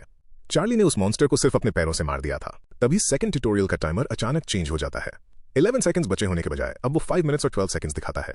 चार्ली ठीक लॉरेन और बाकी लोगों के पास से गुजरता है और उनसे कहता है कि उसे इग्नोर करें और अपनी वो छोटी सी बातचीत जारी रखें। ये बिल्कुल साफ था कि चार्ली वहां मौजूद सभी लोगों से कंप्लीटली डिफरेंट लेवल पर था। वो इस सेफ जोन को बस अपना रिवॉर्ड कलेक्ट करने का एक छोटा सा स्टॉप मानता था। पर अचानक लॉरेन चार्ली का नाम पुकारता है। चार्ली उसकी तरफ देखता है और जल्दी ही रियलाइज कर लेता है कि ये इडियट वहां लीडर बनने की एक्टिंग कर रहा है। लॉरेन एक ईगर पपी की तरह दौड़कर उसके पास आता है और ऐसे बिहेव करता है जैसे वो दोनों क्लोज फ्रेंड्स हों और पूछता है कि चार्ली कहाँ था। सबके सामने वो एक नाटक करता है और क्लेम करता है कि जिस पल चार्ली गायब हुआ था उसने तुरंत उसे ढूंढना शुरू कर दिया था, पर चार्ली उसका ये नाटक पकड़ लेता है। सेफ जोन के लोगों को लगने लगता है कि चार्ली और लॉरेन सच में अच्छे दोस्त हैं। ठीक उसी वक्त बहुत से लोग काफी सारा खाना लेकर सेफ जोन में वापस आते हैं, पर बाकी लोग उन पर झपट्टा मारते हैं और जबरदस्ती उनसे सब कुछ छीन लेते हैं। लॉरेन इस बात को छिपाने की कोशिश करता है और जल्दी से चार्ली को अंदर की तरफ बुलाता है ताकि वो ये सब ना देखे। चार्ली सीधे उससे पूछता है कि क्या उसने जबरदस्ती उन सभी से अपने लिए सप्लाईज इकट्ठा करवाए। ये रियलाइज करके कि चार्ली सब समझ गया है, लॉरेन फ्रीज हो जाता है। लॉरेन क्लेम करता है कि उसने ये ग्रुप के सर्वाइवल के लिए किया और इससे सबका फायदा होगा। चार्ली पलटकर जवाब देता है, पूछता है कि क्या उसने सिर्फ खाना जमा करने के लिए दूसरे लोगों की जान रिस्क में डाल दी। लॉरेन के पास कोई जवाब नहीं था। चार्ली उससे कहता है कि उसकी कहानी मैच नहीं कर रही। ये सुनकर लॉरेन का आपा खो जाता है और वो चार्ली पर भड़कते हुए उसे सुनने को कहता है। वो कहता है कि इस नई दुनिया में जिंदा रहने का मतलब एक डरपोक बनना है, इसलिए वो ठीक वैसा ही बनेगा। फिर वो चार्ली से पूछता है कि क्या इस दुनिया में कानून और मॉरल्स सच में मैटर करते हैं। लॉरेन के लिए सर्वाइवल का मतलब सैवेज, सेल्फिश और क्रूअल होना है। वो इसे नेचुरल ऑर्डर कहता है। चार्ली पर हंसते हुए लॉरेन उसका मजाक उड़ाता है कि उसे ये बात अब तक समझ नहीं आई। चार्ली आखिरकार लॉरेन को जवाब देता है और ठीक उसी वक्त सेकंड ट्यूटोरियल का टाइमर रीसेट हो जाता है। ऑब्जेक्ट सेफ जोन के सभी लोगों पर एक पनिशमेंट पड़ती है। उन सबके 500 पॉइंट्स कट जाते हैं और उनकी इन्वेंट्री का हर एक आइटम उनसे छीन लिया जाता है। अगर कोई मरा तो उसके आइटम्स पूरी तरह इरेज हो जाएंगे। खाना और सप्लाईज गायब होते ही वहां पैनिक फैल जाता है। चार्ली लॉरेन से कहता है कि अगर वो एक जानवर की तरह जीना चाहता है तो ये उसकी चॉइस है।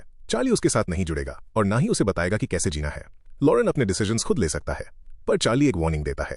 एक ऐसी लाइन है जो वो कभी क्रॉस नहीं कर सकता, चाहे जो हो जाए। लॉरेन वहीं स्टक रह जाता है। उसे बिल्कुल आइडिया नहीं था कि चार्ली के कहने का क्या मतलब था। फिर सिर्फ 5 सेकंड के पॉज के बाद अगला ट्यूटोरियल शुरू होने के लिए रेडी हो जाता है। सभी शॉक्ड थे। उन्हें यकीन नहीं हो रहा था कि तीसरा ट्यूटोरियल इतनी जल्दी शुरू हो रहा है। नया ऑर्डर बिल्कुल सिंपल था। सेक्टर में 50 मॉन्स्टर्स को मारो और 50 एसेंसेस कलेक्ट करो। हर तरफ जायंट सेंटीपीड्स अपीयर होने लगते हैं और उनके पास एसेंसेस जमा करने के लिए 72 घंटे थे। और वहां सिर्फ सेंटीपीड्स नहीं थे, स्पाइडर्स, ज़ॉम्बीज, वाइल्ड बोर्स और भी बहुत से मॉन्स्टर स्पॉन होने लगते हैं। सबसे बुरी बात यह थी कि सिस्टम अनाउंस करता है कि टाइम खत्म होने पर यह पूरा सेक्टर डिस्ट्रॉय कर दिया जाएगा। 72 घंटों में गेट एक्टिवेट हो जाएगा। सेफ जोन के पास एक ग्रीन पोर्टल अपीयर होता है, पर वो अनगिनत मॉन्स्टर से घिरा हुआ था। सब लोग फिर से पैनिक करने लगते हैं और मॉन्स्टर्स और मौत, और किसी को नहीं पता कि यह सब कब खत्म होगा। कोई पूछता है कि क्या सेफ जोन अभी भी सच में सेफ है। कुछ लोग इसे समझने की कोशिश करते हैं, कहते हैं कि अब ये बिल्कुल एक गेम जैसा हो गया है। मॉन्स्टर्स मारो और एसेंसेस जमा करो। लॉरेन को तुरंत एक आइडिया आता है। वो खुद 50 एसेंसेस कलेक्ट करने का कोई प्लान नहीं बनाता, इसलिए वो भीड़ की तरफ मुड़ता है और उन्हें ऑर्डर देता है कि वो उसके लिए एसेंसेस कलेक्ट करें। तभी एसेंसेस एक के बाद एक ड्रॉप होने लगती हैं और वो सभी चार्ली की होती हैं। उसका टोटल तेजी से बढ़ता जा रहा था।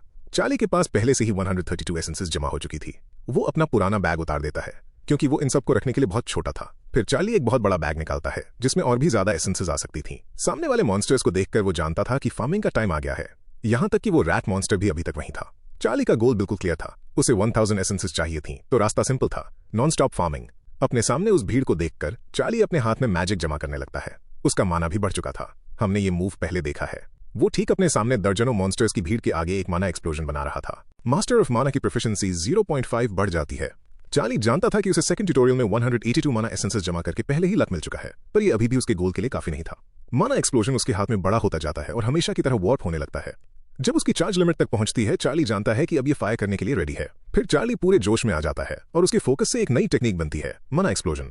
क्योंकि उसके पास अभी भी 40 पॉइंट्स नहीं थे, इतने सारे मना को कंट्रोल करना बहुत रफ था और उस अनस्टेबल ब्लास्ट को अपने हाथ में रखना इम्पॉसिबल था। इसलिए वो उसे मॉन्स्टर्स के झुंड में फेंक देता है और वो मना उसके सामने आने वाली हर एक चीज को बुरी तरह फाड़ देता है। चार्ली खुद शॉक्ड था क्योंकि उसने एक्सपेक्ट नहीं किया था कि ये इतना अच्छा काम करेगा। उस ब्लास्ट को कंट्रोल करने की कोशिश में उसके हाथ में बहुत तेज दर्द होता है और ये अटैक उसका पूरा माना जला देता है। फिर भी वो एक इंपॉर्टेंट चीज सीख लेता है। अगर उसके स्टैट्स और मास्टर ऑफ माना की प्रोफिशिएंसी बढ़ती रही तो ये स्किल इनक्रेडिबली यूजफुल बन जाएगी। एक्सप्लोजन यूज करने के बाद चार्ली पूरी तरह ड्रेन हो चुका था, पर ये वर्थ इट था। इसने उसके सामने मौजूद हर एक मॉन्स्टर का सफाया कर दिया था। वो जमीन पर गिरे हुए माना एसेंसेस उठाने लगता है और इस माना एक्सप्लोजन को अपनी माना कंट्रोल की टेस्टिंग के तौर पर देखता है। जो रैट्स इस ब्लास्ट की लपेट में नहीं आए थे वो डर के मारे कांप रहे थे। मौत ठीक उनकी आंखों के सामने से गुजरी थी और वो कुछ नहीं कर पाए थे। चार्ली भी इसे नोटिस करता है। ये सिर्फ रैट्स नहीं थे, अब हर एक सर्वाइविंग मॉन्स्टर उसे डरता था। तो चार्ली वापस अपने बेसिक तरीके पे आता है, अपनी ब्लेड निकालता है और उन्हें काटने के लिए तैयार हो जाता है। अपना टाइम वेस्ट न करते हुए वो अपने वेपन पर आर्केन पावर कोट करता है। काफी वक्त गुजर जाता है। अब ट्यूटोरियल का आखिरी दिन था। 3 लोग सबवे स्टेशन में अकेले आगे बढ़ रहे थे। उस जगह से बुरी तरह डरे हुए थे।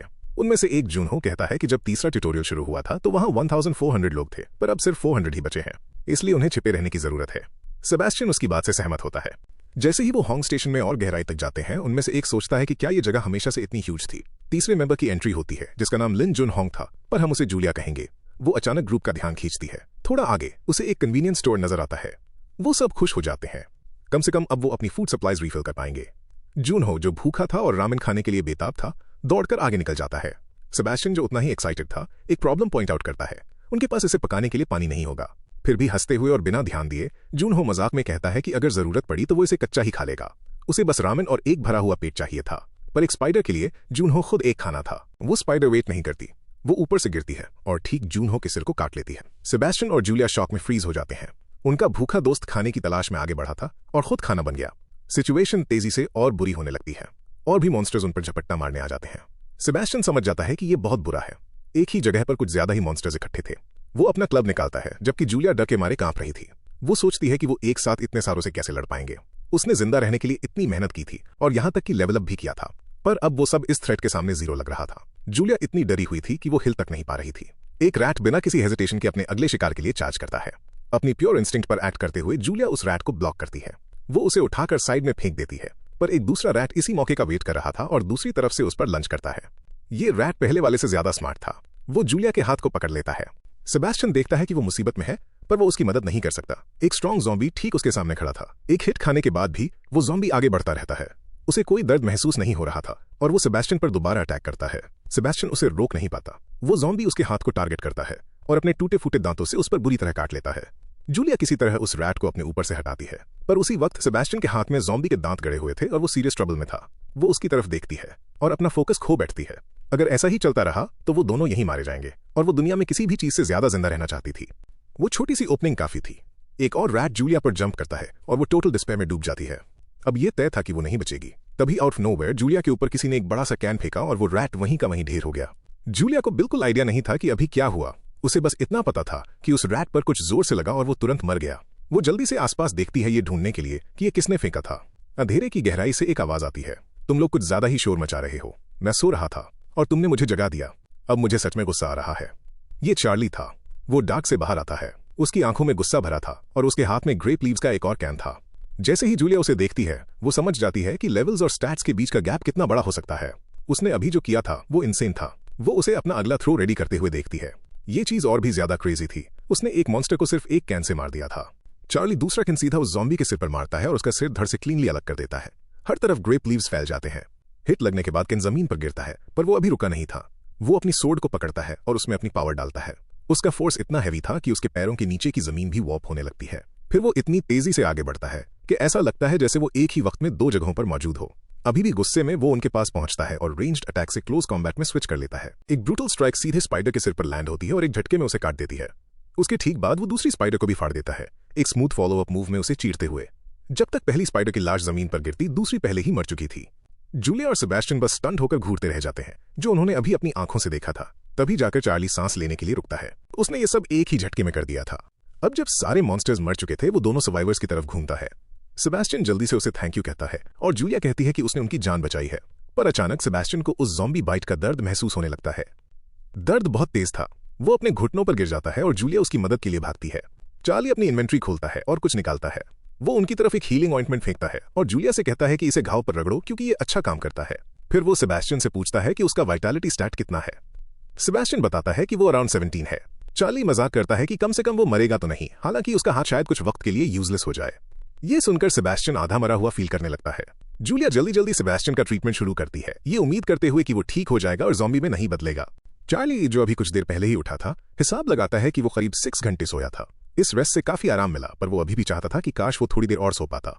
फिर उसे याद आता है कि 4 दिन पहले जब से ट्यूटोरियल शुरू हुआ था, वो एक बार भी नहीं सोया था, इसलिए ये छोटा सा रेस्ट भी उसके लिए बहुत मैटर करता था। उसे ये भी याद आता है कि उसने अपना सेंट छिपाने के लिए एक ओडरलेस पाउडर खरीदा था ताकि मॉन्स्टर्स उसे ढूंढ ना सकें। यही एक लौती वजह थी कि वो बिना किसी अटैक के सो पाया। अब जब वो जाग चुका था तो दोबारा फार्मिंग करने का टाइम आ गया था। वो उस कपल पर एक नजर डालता है जिन्हें उसने अपने नैप के दौरान शेल्टर किया था। फिर वो शांति से मुड़ता है और वहां से चलने लगता है। उसे जाते हुए देखकर जूलिया पूछती है कि क्या वो वहां नीचे हंट करने जा रहा है। वो उसे वार्निंग देती है कि नीचे ऊपर से भी ज्यादा मॉन्स्टर्स हैं और अगर उसकी किस्मत बुरी रही तो उसका सामना उस अंडरग्राउंड स्नेक से हो सकता है। चार्ली जवाब देता है कि वो वहां रुकने भी नहीं वाला। इस लेवल पर मुश्किल से कोई मॉन्स्टर्स थे। उसके लिए ये जगह तो सिर्फ उसका रेस्टोरेंट और आराम करने की जगह थी। जूलिया शॉक्ड रह जाती है और पूछती है कि मॉन्स्टर से भरी इस जगह पर कोई भला सो कैसे सकता है। एक शांत और सुपीरियर लुक के साथ चार्ली कहता है कि उसका असली हंटिंग ग्राउंड कहीं और है। फिर वो सबवे में और गहराई तक सेकंड लेवल की तरफ चला जाता है। वो एरिया और भी खाली था। सेकंड लेवल असल में डंजन का एंट्रेंस था और वहीं पर चार्ली अपना शिकार करता था। चलते चलते वो पूछता है कि अगर उन्हें पता था कि ये जगह डेंजरस है तो वो यहाँ नीचे आए ही क्यों। जूलिया उसे बताती है कि जमीन के ऊपर चीजें बहुत बदल चुकी हैं। लोगों ने ग्रुप्स बना लिए हैं और कुछ ग्रुप्स ने एक दूसरे को मारना शुरू कर दिया है। ऊपर का एरिया अब पूरी तरह केओस और हेल बन चुका है क्योंकि हर कोई दूसरे के एसेंसेस चुराने की कोशिश कर रहा है। चार्ली समझ जाता है कि उन पर अटैक हुआ था और वो अपनी जान बचाकर यहाँ नीचे भागे थे। जूलिया इस बात को कंफर्म करती है और सेबेस्टियन ऐड करता है कि ऊपर इतना खतरा था कि उन्होंने परवाह करना ही छोड़ दिया और बस यहाँ चार्ली के पीछे पीछे चले आए। और गहराई में जाते हुए चार्ली पूछता है कि क्या ऐसा करते हुए उनकी जान जाते जाते नहीं बची थी। जूलिया कहती है कि फिर भी ये वर्थ इट था क्योंकि आखिर में वो जिंदा बच गए। इससे पहले कि वो अपनी बात पूरी कर पाती, डंजन की गहराई से डरावनी आवाजें आने लगती हैं। सेबेस्टियन टेंस हो जाता है और एक बार फिर बुरी तरह डर जाता है। चार्ली पीछे मुड़कर उसके ही शब्दों को रिपीट करता है, मेरी वजह से। फिर वो कोडली उन्हें याद दिलाता है कि ऐसा कोई प्रॉमिस नहीं है कि वो उन्हें नहीं मारेगा और उनके एसेंसेस नहीं छीनेगा। तब जाकर उन्हें एहसास होता है उनकी जान बचाने के बाद वो उससे डरना भूल गए थे। ऊपर के लोगों और नीचे के मॉन्स्टर्स को कंपेयर करें तो चार्ली यहाँ सबसे ज्यादा खतरनाक हो सकता था। कांपते हुए सेबेस्टियन कहता है कि चार्ली के पास शायद पहले से ही जरूरत के सारे एसेंसेस हैं तो उन्हें मारने का कोई रीजन नहीं बनता। हाथ में सोड लिए चार्ली उस पर दबाव डालता है, क्या हो अगर मुझे और भी ज्यादा एसेंसेस चाहिए हो। तब भी सेबेस्टियन कहता है कि उसे अभी भी नहीं लगता कि चार्ली उन्हें मारेगा। चार्ली पॉइंट आउट करता है कि अगर वो खुद उन्हें ना भी मारे तो भी वो मारे ही जाएंगे और उसे ये एक्सप्लेन करने की जरूरत नहीं है कि क्यों। जूलिया बुरी तरह डरी हुई थी पर उसे कुछ अजीब लगता है।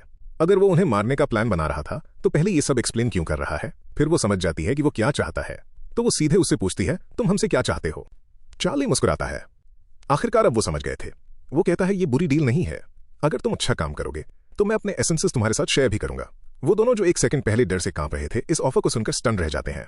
जल्द ही एक जहरीला सांप अपीयर होता है, गुस्से में, भूखा और खाने के लिए बेताब। वो सीधे सेबेस्टियन की तरफ बढ़ता है और वो अपनी जान बचाकर भागता है।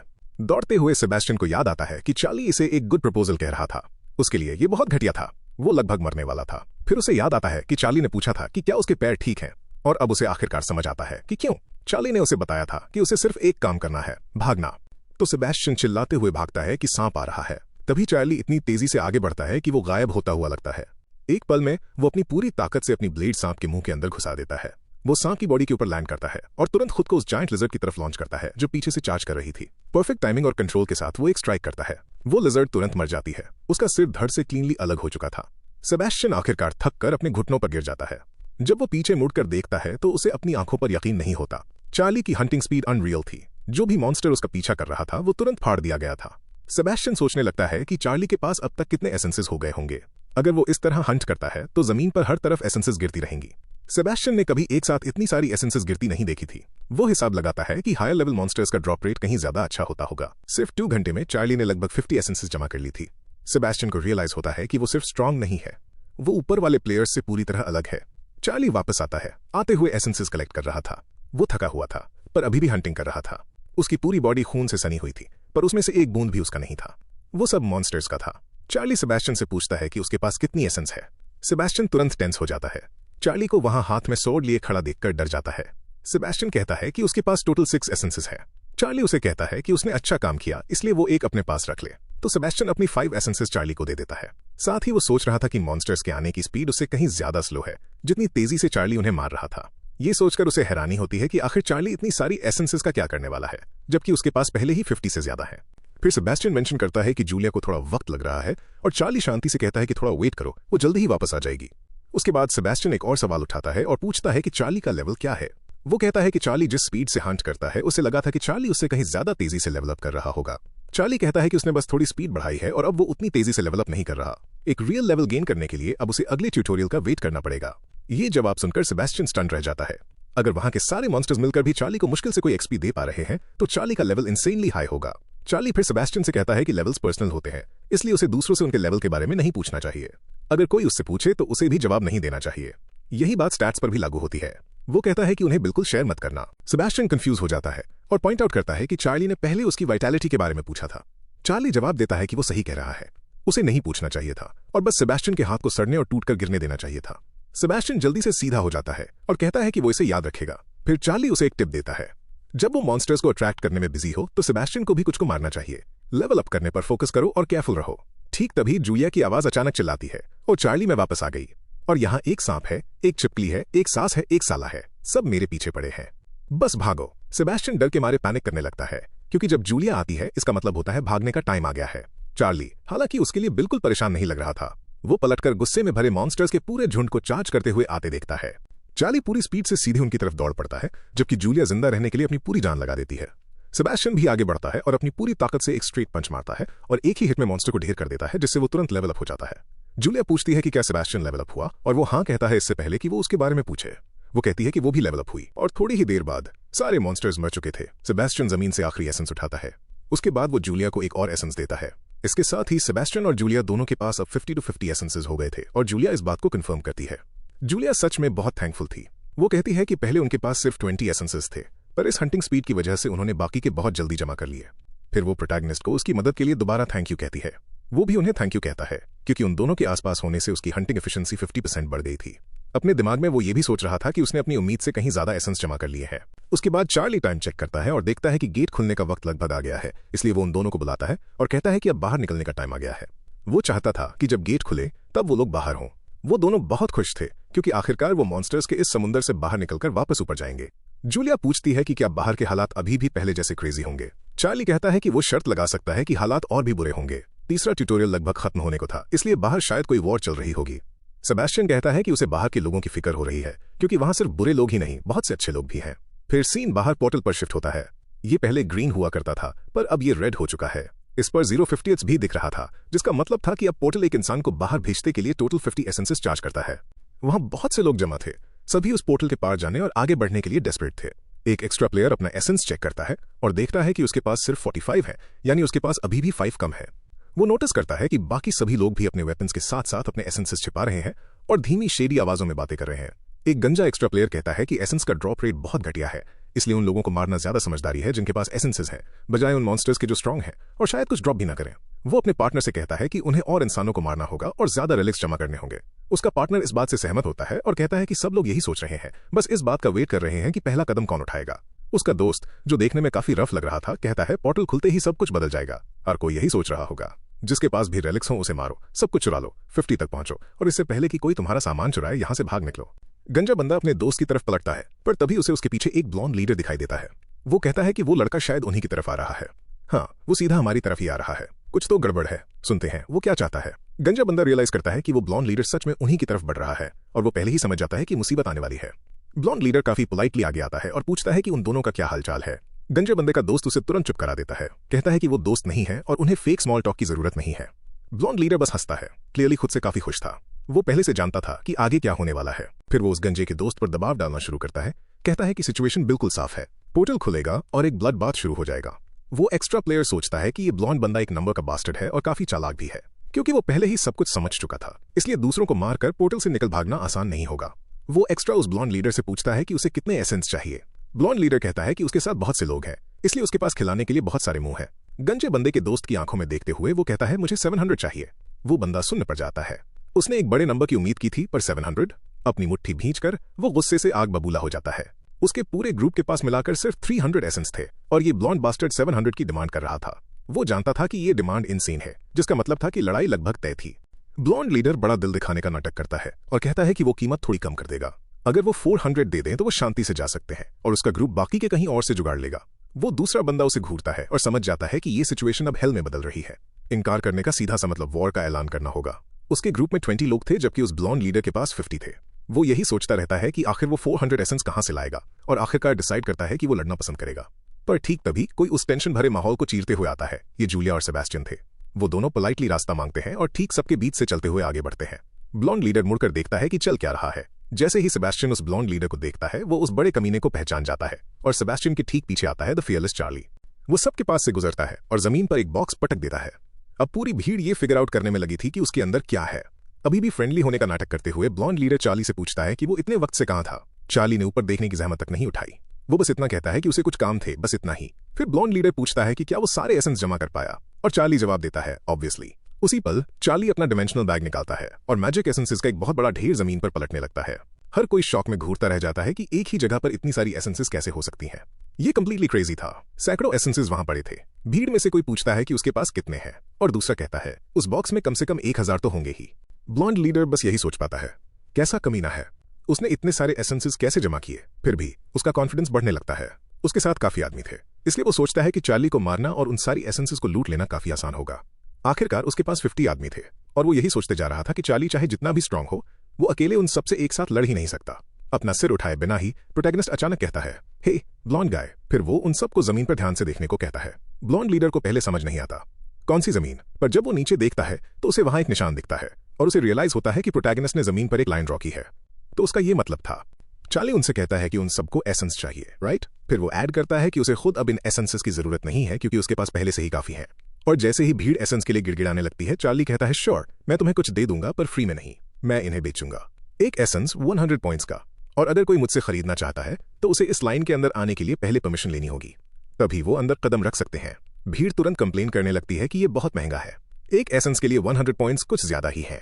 एक एक्स्ट्रा पॉइंट आउट करता है कि शॉप भी एसेंस नहीं बेचती, तो एक लौती जगह जहां से उन्हें ये मिल सकती है वो प्रोटैगनिस्ट ही है। ब्लॉन्ड लीडर अपना चाकू निकालता है और कहता है, ओ अच्छा ऐसी बात है।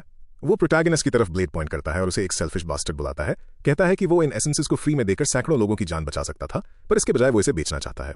हवा में उड़ाते हुए ब्लॉन्ड लीडर चार्ली की तरफ चाकू दिखाता है और कहता है, और क्या हो अगर हमारे पास पैसे ही ना हो? तुम क्या कर लोगे तुम? ब्लॉन्ड लीडर पूछता है, जबकि गुस्से में भरी भीड़ उसे घूर रही थी। चार्ली कहता है कि ये एक अजीब सवाल है। वो किसी को अपने पास से खरीदने के लिए फोर्स नहीं कर रहा है। वो इसे सिंपल रखता है, जिसे भी एसेंस चाहिए उसे पहले पे करना होगा। फिर वो एक यूजफुल टिप देता है, वो अपने आइटम्स या यहां तक कि अपने स्टैट्स बेचकर भी पॉइंट्स कमा सकते हैं। उसे इस बात से फर्क नहीं पड़ता कि पॉइंट्स कहां से आ रहे हैं, जब तक कि वो पे कर रहे हैं। एक्स्ट्रा स्टन रह जाते हैं। वो पूछने लगते हैं कि क्या वो सच में आइटम्स और एट्रीब्यूट्स बेच सकते हैं, क्योंकि उन्हें इसका बिल्कुल आइडिया नहीं था। ब्लॉन्ड लीडर नफरत से जल उठता है और लफड़ा शुरू करने के लिए रेडी लग रहा था। वो चार्ली की बेइज्जती करना शुरू करता है, क्लेम करता है कि उसने जरूर ये सब दूसरे प्लेयर्स को मारकर और लूट कर हासिल किया होगा और अब वो इससे पैसे कमाना चाहता है। फिर वो पूछता है कि क्या चार्ली को सच में लगता है कि लोग इस बात को एक्सेप्ट करेंगे। चार्ली बस उसकी तरफ देखता है और कहता है, और अगर मैंने चुराया भी हो तो तुम क्या कर लोगे? चार्ली के पीछे खड़ी जूलिया तुरंत पलटकर जवाब देती है। वो चिल्लाती है कि उसे किसी को भी चोर बुलाने का कोई हक नहीं है, जबकि उसने खुद अपने ग्रुप को लूटा और उन्हें मार डाला। वो और जोर से चिल्लाती है, कहती है कि उसने उसके सभी दोस्तों का मर्डर किया है। वो पूछती है कि क्या उसे थोड़ा सा भी आइडिया है कि उससे बच निकलना उसके लिए कितना मुश्किल था। सेबेस्टियन उसकी बात का सपोर्ट करता है, कहता है वो झूठ बोल रहा है, हम लोग पूरे टाइम चार्ली के साथ थे और उसने किसी से कुछ नहीं चुराया। सेबेस्टियन ऐड करता है कि ब्लॉन्ड बंदा एक्सपोज हो गया है, इसलिए अब वो अपने क्राइम्स किसी और पर डालने की कोशिश कर रहा है। असली चोर वो खुद है और वो बेशरम है। वो ये भी पॉइंट आउट करता है कि वहां कोई अभी तक सच में चार्ली को नहीं जानता। ये बात ब्लॉन्ड लीडर को और ज्यादा मैड कर देती है और वो उन पर चिल्लाने लगता है। वो तीनों को धमकाता है।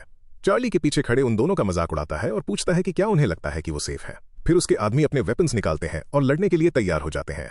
गुस्से में आग बबूला ब्लॉन्ड लीडर सबको चार्ली और बाकी दोनों पर रश करने और उन्हें वहीं जान से मारने का ऑर्डर देता है।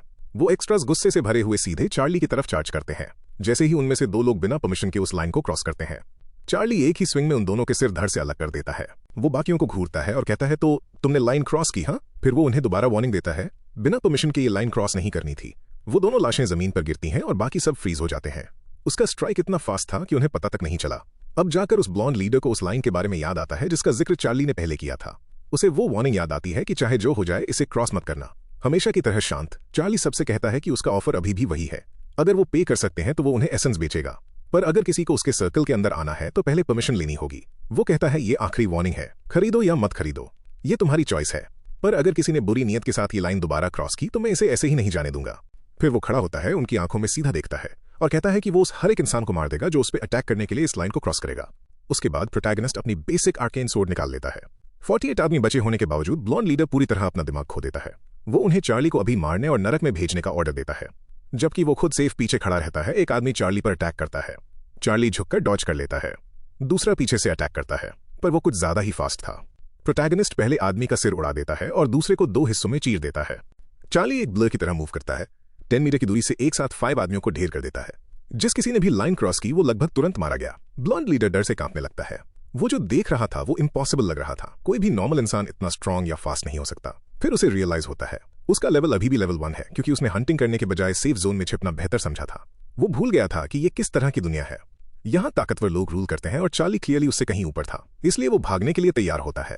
अपने दिमाग में वो खुद को तसल्ली देता है कि वो ठीक रहेगा क्योंकि उसने लाइन क्रॉस नहीं की है, क्योंकि चार्ली सिर्फ उन्हें मार रहा है जिन्होंने ऐसा किया। शायद वो अभी भी जिंदा बच जाए। वो सोचता है कि जब तक वो घूमकर लाइन के पीछे रहेगा वो सर्वाइव कर सकता है, पर चार्ली उसे पुकारता है। वो कहता है, हे ब्लॉन्डी, कचरे के डिब्बे, क्या तुझे लगा पीछे खड़े रहने से तू बच जाएगा? अगर तुम मुझे मारने के प्लान से इस लाइन को क्रॉस करने की सोचते भी हो तो मैं खुद तुम्हारे पास आऊंगा। फिर मुस्कुराते हुए वो ऐड करता है कि उसने उसके समेत सारे 48 चेहरे याद कर लिए हैं। वो उनमें से हर एक को मारने का वादा करता है। ब्लॉन्ड लीडर डर के मारे जमा का जमा रह जाता है, ये रियलाइज करते हुए कि चार्ली सच में ऐसा ही करेगा। इससे पहले कि वो रिएक्ट कर पाता, चार्ली एक पल में उसके पास पहुंचता है और उसका सिर धड़ से अलग कर देता है। उसके बाद जिसने भी लाइन क्रॉस की और जो कोई भी उस ब्लॉन्ड लीडर के गैंग से जुड़ा था, उन सब का सफाया कर दिया जाता है। ये एक कंप्लीटली ब्लड बाथ में बदल जाता है। हर तरफ लाशें पड़ी थी और प्रोटैगनिस्ट वापस अपने एसेंस के बॉक्स के पास चलता है। वो बड़ी कैजुअली कहता है कि ये क्या कचरा फैल गया और कंप्लेन करता है कि वो लोग कितने अनोइंग थे। फिर वो डिसाइड करता है कि वो कहीं और बैठेगा। बॉक्स उठाकर वो भीड़ की तरफ बढ़ता है। डर के मारे हर कोई पीछे हट जाता है। वो दूसरा ग्रुप जो अब तक सिर्फ देख रहा था, हिलने तक की हिम्मत नहीं करता। वो सब शॉक में जमे हुए थे। आखिरकार अभी अभी एक अकेले इंसान ने बिना एक भी खरोच खाए 51 लोगों को बेरहमी से काट डाला था। गंजा बंदा इस बात को मानता है कि एक अकेले तगड़े फाइटर ने अकेले ही एक पूरे ग्रुप को कुचल दिया। वो अपनी मुट्ठी भींचता है, ये रियलाइज करते हुए कि वो गलत था जब उसने सोचा कि वो इस दुनिया में ढल चुका है। इकलौता शख्स जो असल में ढल चुका था वो सिर्फ चार्ली था। फिर वो इस ख्याल को छोड़ देता है और लड़ने का इरादा त्याग देता है, क्योंकि प्रोटैगनिस्ट के खिलाफ ब्रूट फोर्स बिल्कुल काम नहीं आएगी। इसलिए वो आराम से पूछता है, मुझे एसेंस खरीदने हैं, क्या मैं करीब आ सकता हूं? गंजा बंदा सोचता है कि पॉइंट्स के बिना उसका क्या प्लान है। उसका दोस्त उसे याद दिलाता है कि उसने पहले ही एक लैकी से पूछा था और लैकी ने कहा था कि वो उस वेपन को 500 पॉइंट्स में खरीदेगा। गंजे बंदे को अभी भी लगता है कि वो कुछ और ट्राई कर सकते हैं, पर उसका दोस्त उसे चुप करा देता है।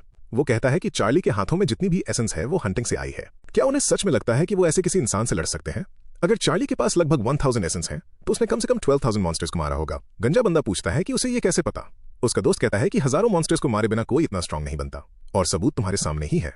इन लाशों के पास अभी भी उनकी एसेंस बची हुई है। इसका मतलब चार्ली ने इन लोगों से नहीं चुराया। इसका मतलब है कि उसने अपने सारे एसेंस हंटिंग करके कमाए हैं, लोगों को लूट कर नहीं। तो ये डील बिल्कुल फेयर है।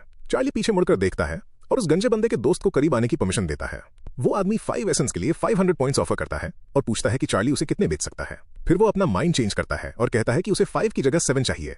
गंजे बंदे का दोस्त समझ जाता है कि इस दुनिया के रूल्स चार्ली जैसे स्ट्रांग लोगों द्वारा बनाए जाते हैं, और देखते ही देखते प्रोटैगनिस्ट को 700 पॉइंट्स और मिल जाते हैं। एक बार जब सब लोग देख लेते हैं कि चार्ली सच में बिना किसी चालबाजी के एसेंस बेच रहा है, तो उनमें भी उससे खरीदने की हिम्मत आ जाती है। अपनी एसेंस मिलने के बाद गंजे बंदे का दोस्त पोर्टल की तरफ बढ़ता है और उसके अंदर गायब हो जाता है। फिर लोगों की एक भीड़ प्रोटैगनिस्ट की तरफ दौड़ती है। किसी को 10 चाहिए, किसी को 7, पर उन सबको एसेंस चाहिए थी। वहीं दूसरी तरफ एडमिनिस्ट्रेटर का लैकी सबका फायदा उठाना शुरू करता है। उनका सामान कौड़ियों के दाम खरीद रहा था। वो बिल्कुल एक राजा की तरह कमा रहा था। एक आइटम 300 पॉइंट्स का, दूसरा 200 का। जब कोई कंप्लेन करता है कि ये वेपन ओरिजिनली 1000 पॉइंट्स का था, तो लैकी कहता है कि प्राइस फेयर है क्योंकि वेपन डैमेज्ड है। और जब लोगों के पास बेचने के लिए आइटम्स खत्म हो जाते हैं, तो वो अपने एट्रीब्यूट्स बेचने लगते हैं। लैकी हर एक स्टैट पॉइंट को सिर्फ 100 पॉइंट्स में खरीद रहा था। जबकि प्रोटैगनिस्ट के पास पॉइंट्स का ढेर लगता जा रहा था, वो नोटिस करता है कि वो लैकी बहुत घटिया डील्स देकर सबको स्कैम कर रहा है। कुछ लोग अपने बहुत सारे एट्रीब्यूट्स बेच देते हैं, और चार्ली सोचता है कि सच कहूं तो उन स्टैट्स के बिना वहां मर जाना ही उनके लिए बेहतर होता। वो वैसे भी ज्यादा दिन नहीं टिकने वाले। फिर भी एंड में प्रोटैगनिस्ट इस बिजनेस से बहुत अमीर हो जाता है। अब उसके पास 167,400 पॉइंट्स हैं और ये बात उसे बेहद खुश करती है। चार्ली ने सोचा था कि 100,000 पॉइंट्स भी एक ह्यूज विन होगी, इसलिए 167,000 मिलना उसे अनरियल लग रहा था। अब वो श्योर है कि वो आखिरकार वही खरीद सकता है जो उसे चाहिए था। तभी जूलिया उसकी तरफ देखती है और कहती है, हे चार्ली, चलो चलते हैं। चार्ली पीछे मुड़ता है और पूछता है कि वो अभी तक यहाँ क्यों रुके हैं। जूलिया कहती है कि वो दोनों उसके साथ जाना चाहते हैं, पर चार्ली उन्हें साफ बताता है कि उसे कंपेनियंस रखने में कोई इंटरेस्ट नहीं है। सेबेस्टियन जवाब देता है कि चार्ली चाहे तो उन्हें पॉन्स की तरह यूज कर सकता है और वो उसके लिए भी एहसानमंद होगा। चार्ली एक गहरी सांस लेता है और सोचता है कि क्या जवाब दे। फिर बोलने से पहले वो थोड़ा सा हंसता है। वो उन्हें बताता है कि ये आगे काम नहीं करेगा। वो दोनों उससे किसी चीज की उम्मीद कर रहे हैं और इस तरह की सोच उन्हें आगे चलकर मरवा देगी। इस दुनिया में अगर तुम दूसरों पर इस तरह डिपेंड रहोगे तो तुम आगे नहीं बढ़ सकते। सेबेस्टियन पलटकर पूछता है कि क्या चार्ली भी तो आगे नहीं बढ़ रहा? चार्ली उन दोनों की तरफ इशारा करता है जो एकदम स्पीचलेस रह जाते हैं। फिर वो कहता है, इनका सफर यहीं खत्म होता है। मेरे पास उन्हें बेचने के लिए कोई एसेंस नहीं बची है और मेरे ऊपर डिपेंड रहकर इनका आगे बढ़ पाना पॉसिबल नहीं है। वो उन्हें गुड बाय कहता है और ठीक यहीं से पार्ट 2 शुरू होता है। चार्ली अपना बैग जमीन पर पटकता है और आगे जो होने वाला है उसके लिए तैयार होने लगता है। सेबेस्टियन बुरी तरह फ्रीज हो जाता है। उसे यकीन नहीं हो रहा था कि चार्ली ने अभी क्या किया। उसके दिमाग में चार्ली पक्का पागल है। आखिर वो अगला ट्यूटोरियल अब कैसे क्लियर करेगा? सेबेस्टियन कहता है कि चार्ली को कम से कम 50 एसेंसेस अपने लिए बचाकर रखने चाहिए थे। चार्ली बस अपने कंधे उचकाता है और कहता है कि वो नहीं जा रहा, इसलिए वो उसके बिना जा सकते हैं। ये जवाब सुनकर जूलिया और भी ज्यादा घबरा जाती है। जाते जाते चार्ली उन्हें एक आखिरी वार्निंग देता है, अभी के अभी यहाँ से निकल जाओ क्योंकि ये जगह नरक बनने वाली है। ये सुनकर जूलिया पैनिक में चार्ली की तरफ भागती है, पर सेबेस्टियन उसे रोक लेता है, ये रियलाइज करते हुए कि चार्ली ने पहले ही अपना डिसीजन ले लिया है। जूलिया का हाथ हल्के से पकड़कर सेबेस्टियन उसका नाम पुकारता है। फिर वो उससे कहता है कि उन्हें जाना होगा। चार्ली के लिए और कुछ न कर पाने की वजह से वो दोनों पोर्टल की तरफ निकल जाते हैं, जबकि चार्ली अकेले आगे बढ़ जाता है। रास्ते में चार्ली आगे का प्लान बनाता है। अगला ट्यूटोरियल डिफेंस होना चाहिए। सर्वाइवल, कंपटीशन और हंटिंग के बाद यही पैटर्न सबसे ज्यादा सेंस बनाता है। तभी एक अनजान बंदा भागकर उसके पास आता है और पूछता है कि क्या उसने सच में सारी एसेंसेस बेच दी हैं। चार्ली उसे देखता है और जवाब देता है, हाँ, मैंने सब बेच दी। वो आदमी तुरंत अंदर से टूट जाता है और कांपते हुए कहता है कि यही उसकी आखिरी उम्मीद थी। पता चलता है कि वो अकेला नहीं है। 3 और लोग भी पोर्टल के पार जाने के लिए जरूरी एसेंसेस जमा नहीं कर पाए थे। चार्ली समझ जाता है कि आगे क्या आने वाला है और इसमें इन्वॉल्व ना होने का डिसाइड करता है।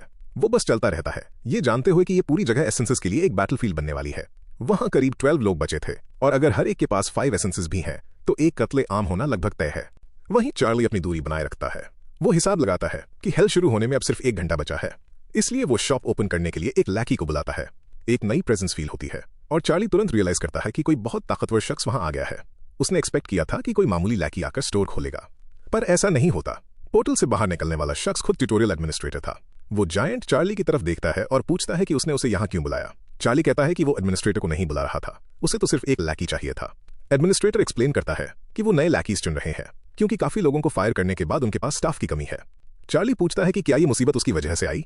एडमिनिस्ट्रेटर कहता है कि उनमें से 1/3 लैकीज के अपर फ्लोर्स में कनेक्शंस थे और वो कामचोर हो गए थे, इसलिए उसे खुद आकर स्टोर खोलना पड़ा। और हाँ, वो इसका पूरा ब्लेम चार्ली पर डालता है। उसके अकॉर्डिंग चार्ली ने बहुत सारे लैकीज को यहाँ आइटम्स और स्किल्स बेचने में टाइम वेस्ट करने पर मजबूर कर दिया, जिससे दूसरे सेक्टर्स की प्रोग्रेस स्लो हो गई। चार्ली उस जायंट की तरफ ऊपर देखता है और पूछता है कि भला इसमें उसकी क्या गलती है। एडमिनिस्ट्रेटर गुस्से में पलटकर जवाब देता है कि ये क्लियरली चार्ली की वजह से है। 100 से ज्यादा लोगों ने एक साथ स्टोर यूज किया और सिर्फ उससे खरीदने के लिए रिसोर्सेज जमा किए। चार्ली पलटकर पूछता है कि क्या इतना ज्यादा बिजनेस एक मर्चेंट के लिए अच्छा नहीं है। फिर वो पूछता है कि क्या सच में स्टोर चलाने के लिए इतने लोगों की जरूरत पड़ती है और क्या एडमिनिस्ट्रेटर यहाँ खुद सिर्फ उससे कंप्लेन करने आए हैं। एडमिनिस्ट्रेटर उसे बताता है कि ये सिर्फ एक स्टोर नहीं है और कहता है कि चार्ली को अभी भी समझ नहीं आ रहा कि असल में पर्दे के पीछे क्या चल रहा है। चार्ली जानता है कि वो सिस्टम के लिए पहले से ही एक स्पेशल केस है। नॉर्मल तौर पर अगर एडमिनिस्ट्रेटर किसी चीज को समझ नहीं पाता तो वो उसे इग्नोर कर देता है, पर इस बार सब कुछ अलग लग रहा था। मतलब साफ था कि कुछ और चल रहा है। अभी भी कंप्लेन करते हुए एडमिनिस्ट्रेटर पॉइंट आउट करता है कि चार्ली ने 160,000 से ज्यादा पॉइंट्स और एक बहुत हाई लेवल के साथ 3rd ट्यूटोरियल क्लियर किया। ऊपर से उसकी अकेले की ताकत पूरे ट्यूटोरियल को डोमिनेट करने के लिए काफी है। चार्ली जवाब देता है कि वो यही तो चाहता है, हमेशा टॉप पर रहना। वो एडमिनिस्ट्रेटर को बताता है कि उसने सबसे ताकतवर बनने का रास्ता चुना है और वो इसी रास्ते पर चलता रहेगा। फिर वो अपनी बात दोहराता है, उसे स्टोर यूज करना है। एडमिनिस्ट्रेटर जोर से हंसता है और कहता है कि चार्ली बहुत ही ज्यादा जिद्दी है। वो कहता है कि वो काफी टाइम से एक एडमिनिस्ट्रेटर है, पर उसने पहली बार किसी ऐसे इंसान को देखा है, क्योंकि साफ था कि चार्ली अपना माइंड चेंज नहीं करेगा। वो अपना हाथ उठाता है और स्टोर खोल देता है। इस बार इंटरफेस में सिर्फ वो ओल्ड मैन अपीयर होता है और चार्ली से पूछता है कि उसे क्या चाहिए। चार्ली शुरुआत पर्सनल इन्वेंट्री से करता है। वो 10,000 पॉइंट्स खर्च करता है और एक मीडियम लेवल पर्सनल इन्वेंट्री खरीद लेता है। सिस्टम इसे यूज करने का कीवर्ड बताता है, बस कहो इन्वेंट्री। अगला, चार्ली एक मैजिक स्टील सोर्ड खरीदता है। इसमें स्ट्रॉन्ग आइस पावर थी, इसलिए 50,000 पॉइंट्स खर्च करने के बावजूद उसे लगता है कि ये एब्सोल्युटली वर्थ इट है। इसे खरीदने के बाद वो स्वॉर्ड और इन्वेंट्री दोनों को टेस्ट करता है। जैसे ही वो ओपन इन्वेंट्री कहता है, स्वॉर्ड अपने आप बाहर आ जाती है। ये देखकर एडमिनिस्ट्रेटर कहता है कि चार्ली ने एक बेहतरीन आइटम चुना है और मानता है कि उसे इस बात पर कोई हैरानी नहीं हुई। चार्ली वहीं नहीं रुकता। वो तुरंत एक और बड़ी परचेस करता है और पायरोमैंसी क्लोक खरीद लेता है। उसके बाद वो एक मैजिक इल्यूमिनेशन शील्ड भी खरीदता है, अपने 20,000 पॉइंट्स और उड़ाकर। इन आइटम्स को देखकर एडमिनिस्ट्रेटर को रियलाइज होता है कि उसका गेस बिल्कुल सही था। ये काफी अजीब है कि पुराना ट्यूटोरियल सिस्टम इस तरह से हिला दिया गया, पर सबसे शॉकिंग बात यह है कि चार्ली ने वो गियर चुना जो नॉर्मली टावर के अपर फ्लोर्स पे यूज होता है। अब चार्ली उस क्लोक और शील्ड के साथ फुली गियर्ड अप था। फिर चार्ली को एक और चीज याद आती है और वो एक्सेलरेशन के लिए 4 आइस क्रिस्टल्स खरीदता है। हर एक की कीमत 5,000 पॉइंट्स थी, तो 20,000 पॉइंट्स और चले गए। उसके बाद वो एक आखिरी आइटम खरीदने का डिसाइड करता है, एक और सोर्ड। ये वेरी शार्प सोर्ड थी, सिंपल, अच्छी और सस्ती, सिर्फ 2,000 पॉइंट्स। एडमिनिस्ट्रेटर इस आखिरी चॉइस पर थोड़ा हैरान था। वो कहता है कि ये वेरी शार्प सोर्ड बेसिक जरूर है, पर डिपेंडेबल है। हालांकि चार्ली ने बाकी जो कुछ भी खरीदा उसके मुकाबले ये बिल्कुल आउट ऑफ प्लेस लग रही थी, क्योंकि बाकी सारे आइटम्स अब्सर्डली पावरफुल मैजिक गियर थे। चार्ली बस इतना कहता है कि उसने इसे इसलिए खरीदा क्योंकि उसे ये पसंद आई, उसे ये क्यूट लगी। इस सारी धुआंधार शॉपिंग के बाद उसके 167,400 पॉइंट्स घटकर सिर्फ 5,400 पॉइंट्स रह गए। एडमिनिस्ट्रेटर मुस्कुराता है और कहता है कि इस इक्विपमेंट के साथ अब कोई चार्ली को चैलेंज नहीं कर पाएगा। ट्यूटोरियल पार्टिसिपेंट्स के पास इस क्लोक को भेदने की ताकत ही नहीं है। फिर वो एक वार्निंग देता है, ये सिर्फ पार्टिसिपेंट्स के खिलाफ काम करता है। चार्ली थोड़ी हैरानी से रिएक्ट करता है। एक पोर्टल खुलता है और एडमिनिस्ट्रेटर उसके अंदर कदम रखता है। जाने से पहले वो कहता है कि वो फ्यूचर का बेसब्री से वेट कर रहा है, क्योंकि वो देखना चाहता है कि चार्ली इन आइटम्स का यूज कैसे करता है। इसके बाद चार्ली उस ह्यूज लगभग खाली सिटी में अकेला रह जाता है। तभी उसे जमीन में वाइब्रेशन महसूस होती है और वो समझ जाता है कि शुरुआत हो चुकी है। वो ऊपर देखता है और टाइमर आखिरकार 0 पर हिट हो चुका था। अब नरक शुरू होगा। सिस्टम अनाउंस करता है कि तीसरा ट्यूटोरियल खत्म हो चुका है। स्टॉप वॉच का डिस्प्ले टूट जाता है और ठीक उसके बाद सिस्टम चार्ली को बताता है कि वो ट्यूटोरियल फेल हो चुका है, इसलिए उसे खुद को तैयार कर लेना चाहिए, क्योंकि अब उस सेक्टर का अनाहिलेशन शुरू हो रहा है। तुरंत अजीब एनर्जी और फ्लैशेस पूरी सिटी में हर डायरेक्शन से फटने लगते हैं। एरिया का पोर्टल क्लोज होने लगता है। पास ही में एक मॉन्स्टर पेयर अभी भी एक दूसरे के साथ बिजी था, जबकि पूरी दुनिया खत्म हो रही थी। चार्ली आसमान की तरफ देखता है और चुपचाप कहता है कि उसे आसमान को इतना लाल देखे काफी वक्त हो गया है। वो पहले ही जानता है कि यहाँ का मौसम बुरी तरह बदलने वाला है, इसलिए उसे खुशी है कि उस क्लोक को खरीदना वर्थ इट था, क्योंकि अब इस जगह पर तबाही मचने वाली है। वो उस पायरोमैंसी क्लोक के लिए स्पेशली थैंकफुल था, क्योंकि ये उसकी बॉडी को उस भयंकर हीट से बचाएगा। टावर के अंदर एंटर करने के बाद भी उसे पता है कि ये स्ट्रॉन्ग फायर डिफेंस हमेशा यूजफुल रहेगा। फिर टेम्परेचर बढ़ने लगता है। चार्ली को कुछ महसूस नहीं होता, पर उसके आसपास बचे हुए लोग चीखने लगते हैं कि वहां बहुत गर्मी है और मदद की भीख मांगते हैं। गर्मी तेजी से बढ़ती है, 30, 40, 50, 60, 70 डिग्री सेल्सियस। लोग रोते हैं कि वो मरना नहीं चाहते। उन चीखों से चार्ली हिसाब लगाता है कि इस जगह पर सिर्फ 3 लोग ही हैं जो 100 डिग्री टेम्परेचर पर भी इसे झेल सकते हैं। वो उन आखिरी 3 लोगों को उस हीट वेव से भागने की कोशिश करते हुए स्पॉट करता है, जबकि वो खुद बिल्कुल ठीक महसूस कर रहा था, जैसे वो किसी ठंडी सुबह की हवा में आराम से खड़ा हो। उनमें से एक इंसान जो लगभग पिघल रहा था चार्ली को घूरता है और पूछता है कि उस पर इस गर्मी का असर क्यों नहीं हो रहा। चार्ली ये देखने के लिए थोड़ा करीब जाता है, पर तभी उन तीनों के ठीक नीचे से जमीन फट जाती है। एक जायंट फायर मॉथ जमीन फाड़कर बाहर निकलता है और उस पूरे एरिया का टेम्परेचर तुरंत 200 डिग्री सेल्सियस तक जंप कर जाता है। वो 3 लोग जिनकी हीट रेजिस्टेंस काफी स्ट्रांग थी, वो भी मदद के लिए चीखने लगते हैं जैसे ही उनके जिस्म जलकर राख होने लगते हैं और वो गिर जाते हैं। चार्ली जानता है कि अगर उसने ये गियर ना खरीदा होता तो वो भी बुरी तरह जल रहा होता। फिर असली एनाहिलेशन बॉस अपीयर होना शुरू होता है और पूरा एरिया 400 डिग्री सेल्सियस की आग के समुद्र में बदल जाता है। मलबों के ढेर के बीच हमें उस इंसान का हाथ दिखता है जो नरक में घसीट लिया गया था और अब एक इन्फर्नल स्कल बन चुका था जिसकी सिर्फ एक लाइफ बची थी। सिस्टम एक्सप्लेन करता है कि ये स्कल्स ट्रैश क्लास डीमंस हैं और हजारों की तादाद में वहां घूम रहे हैं। चार्ली रियलाइज करता है कि यहां उसकी उम्मीद से कहीं ज्यादा डीमंस हैं। फिर भी वो जानता है कि ये ट्रैश मॉब्स असली खतरा नहीं है। आग की लपटों में देखते हुए वो उस आग से बात करना शुरू करता है। तो आखिरकार हम दोबारा मिल ही गए।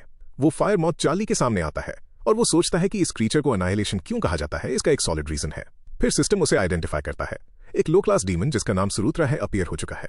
चार्ली मुस्कुराने लगता है। उस मैसिव क्रीचर के ठीक नीचे खड़ा होकर चार्ली और जोर से चिल्लाता है, तो आखिरकार हमारी मुलाकात हो ही गई।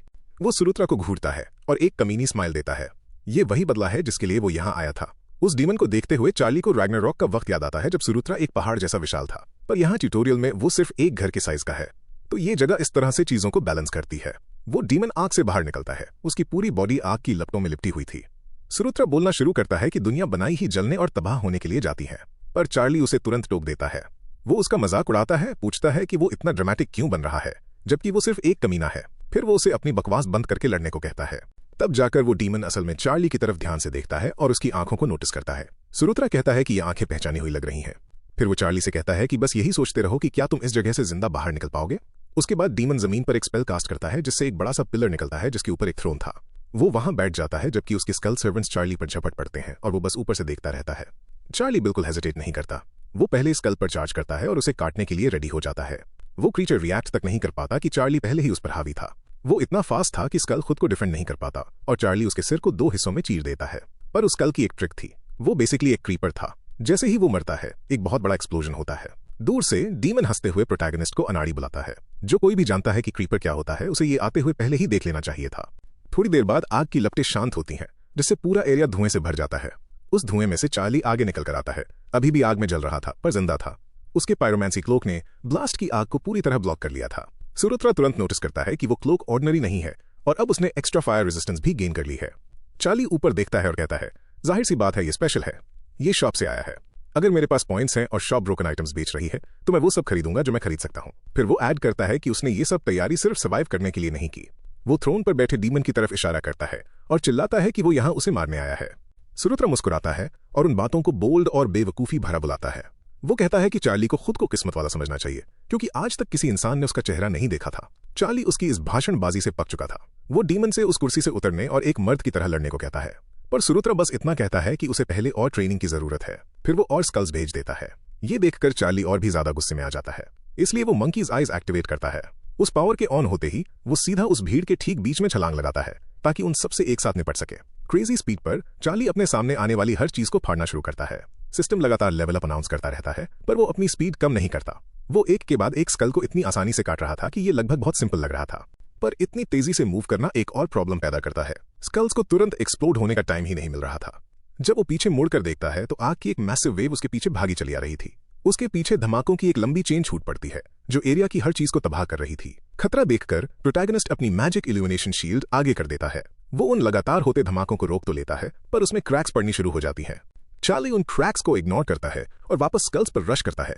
हर स्लैश पर एक किल और हर किल के साथ उसके चेहरे पर एक जोरदार ब्लास्ट होता है। ये कोई क्रीपर नहीं, बस एक एक्सप्लोसिव स्कल था। पूरी जगह 600 डिग्री पर जल रही थी और आग में लिपटा चार्ली दोबारा लेवल अप होता है और ज्यादा स्कल्स को ढेर करने के बाद उसके कई स्टैट्स में एक और बूस्ट मिलता है और वो अपनी बॉडी को और स्ट्रांग होता महसूस करता है। फिर भी लगातार 2 घंटे लड़ने के बाद उस जगह की गर्मी आखिरकार उस पर असर डालने लगती है। अपनी रेजिस्टेंस के बावजूद चार्ली अपनी बॉडी के अंदर हीट बढ़ती हुई महसूस कर सकता था। उसे रियलाइज होता है कि उसका करंट प्लान खराब है। हर एक स्कल उसके मारते ही फट जाता है। डैमेज बहुत बड़ा नहीं है, पर वो इन धमाकों से पूरी तरह बच नहीं सकता। तो हर अटैक का मतलब है फेस पर एक और धमाका। वो सोचने के लिए रुकता है, शायद माना एक्सप्लोजन उन्हें दूर से ही मिटा दे, पर स्कल्स तो लगातार स्पॉन होते रहेंगे। तो वो प्लान उसकी सारी एनर्जी निचोड़ लेगा और प्रॉब्लम तब भी सॉल्व नहीं होगी। फिर वो अपनी शील्ड चेक करता है और देखता है कि वो लगभग टूटने ही वाली है। ये सेंस बनाता है, आखिरकार इस शील्ड ने पहले ही 1000 से ज्यादा एक्सप्लोजन्स झेले हैं। इसलिए चार्ली डिसाइड करता है कि वक्त आ गया है। वो एक absolute 5th series skill use करता है, एब्सोल्यूट इंपैक्ट। फिर वो ऊपर डीमन की तरफ देखता है और उसे बुरी तरह टॉन्ट करता है। वो नीचे से चिल्लाता है, कहता है कि यहाँ सिर्फ कमजोर भरे पड़े हैं और सिर्फ इकलौते ताकतवर को नीचे आकर लड़ने को कहता है। अपनी फ्लेमिंग सोर्ड को और कस के पकड़ते हुए डीमन मानता है कि उसे क्यूरियोसिटी हो रही है। चार्ली जो आइटम्स यूज कर रहा था वो नॉर्मल से काफी अलग थे और वो जानना चाहता था कि उसे ट्यूटोरियल में ये मिले कहां से। चार्ली बस उसे घूरता है और तभी डीमन के ठीक सामने एक मैसिव एक्सप्लोजन होता है जो आसपास की हर चीज में एक शॉकवेव भेज देता है। वो टॉन्ट काम कर गया। सुरुत्रा ने वो चारा निगल लिया था। चार्ली दोबारा उसका मजाक उड़ाता है, कहता है कि किसी ऐसे इंसान पर अपनी पूरी ताकत लगाना जो अभी ट्यूटोरियल में है, ये सच में एक पैथेटिक हरकत है। पर डीमन कोल्डली कहता है, ये सिर्फ नाइलाकों को मिटाने का एक पर्ज है। फिर वो अपनी विशाल फ्लेमिंग स्वॉर्ड प्रोटैगनिस्ट की तरफ पॉइंट करता है और कहता है, चार्ली अलग है, उसमें टावर चढ़ने और एक रैंकर बनने का पूरा दम है। अब थोड़ा क्यूरियस होकर सुरुत्रा पूछता है कि चार्ली ने अपने एसेंसेस अपने पार्टनर्स को क्यों दे दिए, जबकि उसके पास अकेले ढेर सारे जमा करने की ताकत थी। चार्ली कैजुअली अपना कान खुजाता है और उसे दोबारा याद दिलाता है, वो यहाँ उसे हंट करने आया था, एक लो रैंक डीमन को। सुरुत्रा इस बात पर जोर से हंसता है और पूछता है कि क्या चार्ली सच में ये सोच रहा है कि वो उसे हरा देगा। फिर वो कहता है, ठीक है, मैं बस उसे कुचल दूंगा। इसके साथ ही वो बॉस अपनी फ्लेमिंग सोर्ड को एक भारी स्ट्राइक के लिए ऊपर उठाता है। चार्ली अपनी जगह से हिलता तक नहीं है, वो वहीं खड़ा रहता है और उस अटैक को झेलने के लिए खुद को तैयार करता है। वो अपने अंदर उस धड़कती हुई ब्लेजिंग पावर को बढ़ता महसूस कर रहा था। वो जायंट सोर्ड सीधा चार्ली पर आकर गिरती है। चार्ली अपनी शील्ड से ब्लॉक करता है और उसे इंस्टेंटली पता चल जाता है कि वो इस बॉस को हरा सकता है, पर उसकी शील्ड ने पहले ही हजारों धमाके झेले थे और ये आखिरी अटैक उसके बर्दाश्त से बाहर था। दबाव में आकर उसमें टूटने के साफ निशान दिखने लगते हैं। फिर आखिरकार शील्ड टूट जाती है और चार्ली बॉस की विशाल फ्लेमिंग सोर्ड के ठीक सामने खुला रह जाता है। ठीक उसी वक्त बॉस अपनी सोर्ड में और ज्यादा पावर डालता है, जिससे आग का टेम्परेचर 3000 डिग्री सेल्सियस के पार चला जाता है। उसी पल उसे एक मेमोरी याद आती है जब सन वुकोंग ने उससे पूछा था कि क्या वो जानना चाहता है कि उसे वो आंखें कैसे मिली थी। मेमोरी कंटिन्यू होती है। सन वुकोंग एक्सप्लेन करता है कि उन आंखों को पाने का एक स्पेशल तरीका था और कहता है कि एक बार वो खुद भी 3rd ट्यूटोरियल में फेल हो गया था। वो कहता है कि वो वहां के उन छोटे क्रीचर्स को हरा सकता था, पर कुछ चीजें गलत हो गई थीं। वो ये नहीं बताता कि असल में क्या हुआ था और चार्ली उस पर जोर डालता है। सन वुकोंग बताने से मना कर देता है, कहता है कि सबसे इंपॉर्टेंट हिस्सा वो है जो उसके बाद आया। फिर वो चार्ली से पूछता है कि क्या उसे पता है कि तीसरे ट्यूटोरियल में फेल होने वालों के लिए किस तरह का अनाहिलेशन आता था। चार्ली कहता है नहीं, उसे बस इतना पता है कि वो वक्त गुजर चुका है। सन वुकोंग उसे ध्यान से सुनने को कहता है, क्योंकि आगे के स्टेप्स बहुत मैटर करते हैं अगर वो उसकी सबसे बेस्ट स्किल हासिल करना चाहता है। चार्ली पूछता है कि क्या वो उन आंखों के बारे में बात कर रहा है और सन वुकोंग हाँ कहता है, वो आंखें ही उसकी ग्रेटेस्ट स्किल है। वापस प्रेजेंट में वो जायंट डीमन उस तबाह हुई जमीन को घूरता है, पूरी तरह कंफ्यूज था। उसे समझ नहीं आ रहा था कि चार्ली ने उस अटैक को डॉज क्यों नहीं किया। ऐसा लग रहा था जैसे उसने खुद जानबूझकर वो हिट अपने ऊपर लिया हो। तभी मलबा हिलने लगता है और उसमें से हीट की एक वेव बाहर आने लगती है। सुरुत्रा को लगा था कि उसने प्रोटैगनिस्ट को मार दिया है, पर चार्ली उस मलबे से बाहर निकलता है और एक बार फिर उसके सामने खड़ा हो जाता है। वो थोड़ा हिला हुआ लग रहा था और उसके अंदर से एक गर्म ऑरा निकल रहा था। वो सुरुत्रा से कहता है कि उसे सच में लगा था कि वो इस गर्मी से मरने वाला था। ठीक उसी वक्त चार्ली उस मॉन्स्टर सन वुकोंग के बारे में सोचता है। उससे सैकड़ों बार लड़ने के बाद वो सिर्फ कुछ ही बार जीत पाया था और उसने एक बात साफ कर दी थी। सन वुकोंग के इतने इंसेनली स्ट्रांग होने के कुछ रियल रीजंस थे। पहला रीजन था रुई जिंगुबांग, वो सेलेस्टियल स्टाफ जो वो अपने साथ रखता है, जो बिना किसी लिमिट के बड़ा हो सकता है। चार्ली को वुकोंग का फ्लाइंग नंबर्स भी याद आता है, एक ऐसा बादल जो बिजली फायर करने और अनबिलीवेबल स्पीड पर स्पेस क्रॉस करने के काबिल था। वो और सोचता है, वुकोंग की एक और सबसे बड़ी ताकत उसकी वो एंडलेस आर्केन पावर थी जो उसने सेलेस्टियल रेल्म के खजाने इमॉर्टैलिटी पीचेस खाकर हासिल की थी। पर इन सब के बावजूद उससे हरा पाना इतना मुश्किल क्यों था? इसका सबसे बड़ा रीजन कुछ और था। चार्ली की आंखें अचानक चमकने लगती हैं और सिस्टम अनाउंस करता है कि उसने मंकीज आइज की सीक्रेट कंडीशन पूरी कर ली है। अब वो आंखें इवॉल्व होना शुरू होती हैं, वो ग्रे आइज में बदल जाती हैं। ये आंखें सच में ब्रोकन हैं। ये अच्छे और बुरे और सच और झूठ में फर्क कर सकती हैं और जैसे जैसे इनकी मास्टरी बढ़ती है ये और भी स्ट्रांग होती जाती हैं। ऊपर से ये उसके सेंसेस को बूस्ट करती हैं, उसे फायर रेजिस्टेंस देती हैं और दुश्मन अगला स्ट्राइक कहां करेगा ये प्रिडिक्ट करने की ताकत देती हैं। फिर सिस्टम उसे बताता है कि प्रोटैगनिस्ट ने आखिरकार ग्रे आइज हासिल कर ली हैं। चार्ली एक गहरी सांस छोड़ता है। वो बच गया था, पर उस गियर के होने के बावजूद गर्मी ऐसी लग रही थी जैसे वो उसे जिंदा जला देगी। ये बात उसे एक बार फिर सन वुकोंग के बारे में सोचने पर मजबूर कर देती है। वुकोंग ने इन सबको बिना किसी इक्विपमेंट के सहा था। चार्ली इस बात को मानता है कि वुकोंग की बॉडी बिल्कुल सेंस नहीं बनाती। सुरुत्रा कुछ बदलाव नोटिस करता है और उसकी तरफ घूरता है। तुम्हारी आंखें, इनको क्या हुआ? चार्ली जवाब नहीं देता। वो अपनी इन्वेंट्री खोलता है, एक आइस क्रिस्टल निकालता है और sword of the air steel निकालता है और अपने मन ही मन मानता है कि वो मंकी सच में रिस्पेक्ट डिजर्व करता है। जो कोई भी बिना किसी गियर के इस डीमन की गर्मी झेल सकता है वो सच में दूसरे ही लेवल पर है।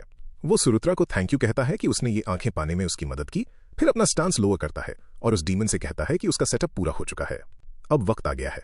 डीमन उसका मजाक उड़ाता है, कहता है कि वो बहुत पैथेटिक लग रहा है और पूछता है कि ऐसी खराब हालत में कोई इंसान आखिर कर ही क्या लेगा।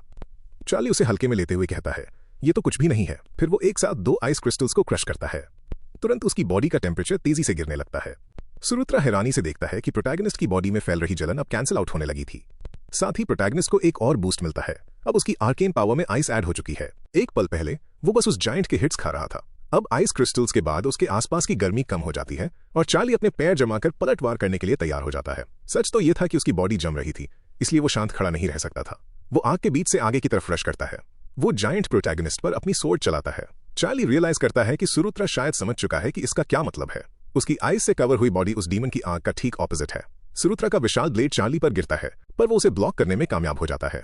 उन 2 ऑपोजिट एलिमेंट्स के टकराने से एक मैसिव एक्सप्लोजन होता है। उसका पायरोमैंसी मैंटल सुरुत्रा के अनाइलेशन फ्लेम्स को झेल लेता है और उसकी फायर रेजिस्टेंस और भी ज्यादा बढ़ जाती है। और बात यही नहीं रुकती, मंकीज इवॉल्व्ड ग्रे आइज भी उन अनाइलेशन फ्लेम्स को बर्दाश्त कर लेती हैं। यहां तक कि सुरुत्रा की आग उन आंखों द्वारा अब्सॉर्ब होने लगती है और प्रोटैगनिस्ट की बॉडी का टेम्परेचर दोबारा तेजी से गिरता है। अब वो उस जलने वाले असर को पूरी तरह रेजिस्ट कर सकता है। वो जायंट सोर्ड जिसने पहले उसकी लगभग जान ले ली थी, अब उसे उतनी जोर से हिट नहीं कर पाती क्योंकि उसके पास गर्मी को अब्सॉर्ब करने के लिए 2 ब्रोकन एबिलिटीज हैं। सुरुत्रा समझ जाता है कि ये फाइट नॉर्मल नहीं है। चार्ली उसे रेजिस्ट कर रहा था और यहां तक कि अपने ऑपोजिट एलिमेंट से उसे पीछे धकेल रहा था। फिर चार्ली उस टकराव में अपनी पूरी ताकत झोंक देता है और जायंट की सोर्ड को दूर झटक देता है और अपना आइस ऑरा पूरे एरिया में फैला देता है। वो इस ओपनिंग को वेस्ट नहीं करता। चार्ली छलांग लगाकर जायंट के ऊपर जाता है और उसकी पसलियों पर सोर्ड चला देता है। पहली बार उस डीमन को असल में दर्द महसूस होता है। गुस्से में पागल वो दहाड़ता है कि एक मामूली इंसान को ऐसा करने का कोई हक नहीं है और कसम खाता है कि वो उसे जान से मार देगा, पर चार्ली उस पर लॉक रहता है। तब जबकि उसने साबित कर दिया था कि वो उस आग वाले डीमन को काट सकता है, उसे पता था कि वो उसे मार भी सकता है। सुरुत्रा बेवकूफ नहीं था। जब क्लोज कॉम्बैट फेल होने लगती है तो वो पीछे हटता है और पावरफुल फायर मैजिक कास्ट करना शुरू कर देता है। जैसे ही चार्ली ये देखता है वो समझ जाता है कि ये बुरा है। वो चाहे जो हो जाए ये हिट नहीं खा सकता। फाइट के शुरुआत से ही उसने अपनी ग्रे आइज कभी बंद नहीं की थी। अब वो आंखें उसे दिखाती हैं कि हर एक फायरबॉल कहां से गुजरेगा। हर एक फायरबॉल में जानलेवा पावर भरी हुई थी। सुरुत्रा उन्हें इस उम्मीद में लॉन्च करता है कि इनका ब्लास्ट प्रोटैगनिस्ट को हमेशा के लिए मिटा देगा। 2 सेकंड बाद sword of the air steel से एक फ्रीजिंग ऑरा निकलने लगता है। प्रोटैगनिस्ट मुस्कुराने लगता है। उसे नहीं पता था कि इस सबसे जिंदा बचना पॉसिबल भी है, पर जो आइटम्स वो यूज कर रहा था वो सीरियसली ओवरपावर्ड थे। अभी भी आग से घिरे हुए चार्ली 2 और आइस क्रिस्टल्स यूज करता है, फिर पता नहीं कैसे एक और निकालता है और उसे भी कंज्यूम लेता है। अपनी एक्सेलरेटेड थिंकिंग के बावजूद वो जानता है कि उसकी बॉडी उस फ्रीजिंग ऑरा को ज्यादा देर तक नहीं झेल पाएगी। इस बीच वो जायंट डीमन प्रोटैगनिस्ट को काटने के लिए तैयार हो जाता है। चार्ली समझ जाता है कि उसे इसे जल्दी खत्म करना होगा। इस बार सुरुत्रा के अटैक को ब्लॉक करने के बजाय वो डॉज करता है और एक काउंटर अटैक सेटअप करता है। अब वो अपना पूरा जोर लगा देता है। वो माना बचाने की फिक्र छोड़ देता है, अपना वेपन स्विच करता है, अपनी बेसिक आर्केन सोर्ड निकालता है और उसमें एक huge amount of arcane power भर देता है। एक ही बार से वो उस जायंट का एक पैर काट देता है। सुरुत्रा जिसे इससे पहले कभी घाव नहीं लगा था, दर्द के मारे अपने घुटनों पर गिर जाता है। पहली बार वो असली दर्द महसूस करता है। प्रोटैगनिस्ट को नफरत से घूरता है और थूकते हुए कहता है तुम, पर प्रोटैगनिस्ट रुकता नहीं है। जैसे जैसे वो अटैक करता रहता है, जायंट को रियलाइज होता है कि चार्ली ने उस पर पहले ही एक स्पेल कास्ट कर दिया था, एक माना एक्सप्लोजन। अपने पैर के बिना वहां से हट न पाने के कारण वो जायंट उस माना ब्लास्ट को ठीक अपने मुंह पर खाता है। उसके लिए यह पूरी तरह से एक ह्यूमिलिएशन थी। उस हैवी डैमेज की वजह से उसका चेहरा नीला पड़ जाता है। चार्ली इसे एंजॉय करने के लिए रुकता नहीं है। बैटल प्रेडिक्शंस अभी भी एक्टिव थे, इसलिए वो 1 सेकंड भी वेस्ट नहीं करता। वो सीधे उस बॉस की पीठ पर कूद जाता है। एक पैर खोने और मुंह पर ब्लास्ट खाने के बाद बॉस को संभालने का वक्त भी नहीं मिलता। प्रोटैगनिस्ट पहले ही एक बैक अटैक के लिए मूव कर चुका था, अपने हाथ को उस फायर डीमन पर दबाते हुए। दर्द में उस डीमन को रियलाइज होता है कि चार्ली उसकी पीठ पर है। ये बात उसे और गुस्सा दिला देती है। उसके लिए ये बस एक बच्चा था जिसने अभी तक टावर की चढ़ाई भी शुरू नहीं की थी, इसलिए वो कुछ बड़ा करने का डिसाइड करता है। सुरुत्रा अपनी बॉडी की हीट को और भी ज्यादा बढ़ा देता है, इसे एक इंसेन 6000 डिग्री सेल्सियस तक पुश कर देता है। आग की लपटें ओवरवेलमिंग होने लगती हैं और प्रोटैगनिस्ट को यह महसूस होने लगता है। फिर भी उसका आइस एट्रीब्यूट उसे रेजिस्ट करता है और पायरोमैंसी मैंटल उन अनाइलेशन फ्लेम्स से लड़ता रहता है। चार्ली को रियलाइज होता है कि उसने इस आग के खिलाफ अपना सब कुछ झोंक दिया है, पर गैप लगातार बढ़ता जा रहा है। डीमन उस हीट को और ऊपर पुश करता है, 7000, 8000 और आखिरकार 10000 डिग्री सेल्सियस। तब तक चार्ली को बर्दाश्त न होने वाला दर्द महसूस होता है और उसकी स्किन फटने लगती है। सुरुत्रा की अनाइलेशन फ्लेम्स के आगे आखिरकार उसकी रेजिस्टेंस फेल होने लगती है और प्रोटैगनिस्ट जलने लगता है। उसे बर्न लेवल 1 फुट लगता है, फिर ये तेजी से जंप करके लेवल 3 पर पहुंच जाता है। पर बॉस से वो डायरेक्ट हिट खाने के बाद प्रोटैगनिस्ट की फायर रेजिस्टेंस 1 पॉइंट बढ़ जाती है। अब जाकर उस आग ने पूरी ताकत से उस पर असर किया था। तब भी चार्ली हार नहीं मानता। Sword of the air steel को पकड़े हुए वो अपना आखिरी वार करने के लिए उसमें आर्केन पावर भर देता है। उस इंसेन गर्मी में 15000 डिग्री सेल्सियस, जो लगभग सूरज की सतह के बराबर था, वो चिल्लाता है कि वो ही जीतेगा। वो जायंट डीमन उसे रोकने की कोशिश करता है, उससे रुकने को कहता है, पर चार्ली उसे अपनी बात पूरी नहीं करने देता। वो अपनी फ्रीजिंग ब्लेड उस बॉस की गर्दन में उतार देता है। वो डीमन मुंह के बल गिरता है और चार्ली उस स्वॉर्ड को वहीं गढ़ा हुआ छोड़ देता है। आग और बर्फ बॉडी के अंदर आपस में टकराते हैं, जिससे एक बहुत बड़ा एक्सप्लोजन होता है। उस स्ट्राइक के बाद वो स्वॉर्ड टेम्परेचर में आए इतने बड़े बदलाव को झेल नहीं पाती और टूटने लगती है, और वो बॉस भी इसे झेल नहीं पाता। उसकी बॉडी में बहुत ज्यादा आइस पावर भर चुकी थी। सिस्टम अनाउंस करता है कि चार्ली ने ट्यूटोरियल के एनाहिलेशन को हरा दिया है। अभी भी कांपते हुए प्रोटैगनिस्ट मुस्कुराता है। आखिरकार उसने उस डीमन को मार दिया था। ठीक उसी वक्त sword of the air steel चूर चूर हो जाती है और उसके हाथ से गायब हो जाती है। फिर सिस्टम अनाउंस करता है कि वो लेवल अप हो गया है। चार्ली जीत की खुशी में चिल्लाता है। उसने सच में कर दिखाया। उसने सुरुत्रा को हरा दिया, जो जायंट फायर एलिमेंटल डीमन का 166 बेटा था। वो ऊपर देखता है और उन गॉड्स और डिवाइन बीइंग्स को याद करता है जो टावर की आखिरी लड़ाई में उसके साथ खड़े थे। ये सब इंसेन लग रहा था, पर यह एक लंबे सफर की सिर्फ शुरुआत थी। सिस्टम चलते रहता है, एक और लेवल अप अनाउंस करता है और फिर एक और। चार्ली अभी से समझ सकता है कि यह सफर बेहद ब्रूटल होने वाला है, पर वो आगे बढ़ता रहता है। उसके बाद सिस्टम कहता है कि उसने कुछ नामुमकिन हासिल किया है, क्योंकि उसने एक इम्पॉसिबल टास्क पूरा किया है। रिवॉर्ड कैलकुलेशन में थोड़ा और टाइम लगेगा।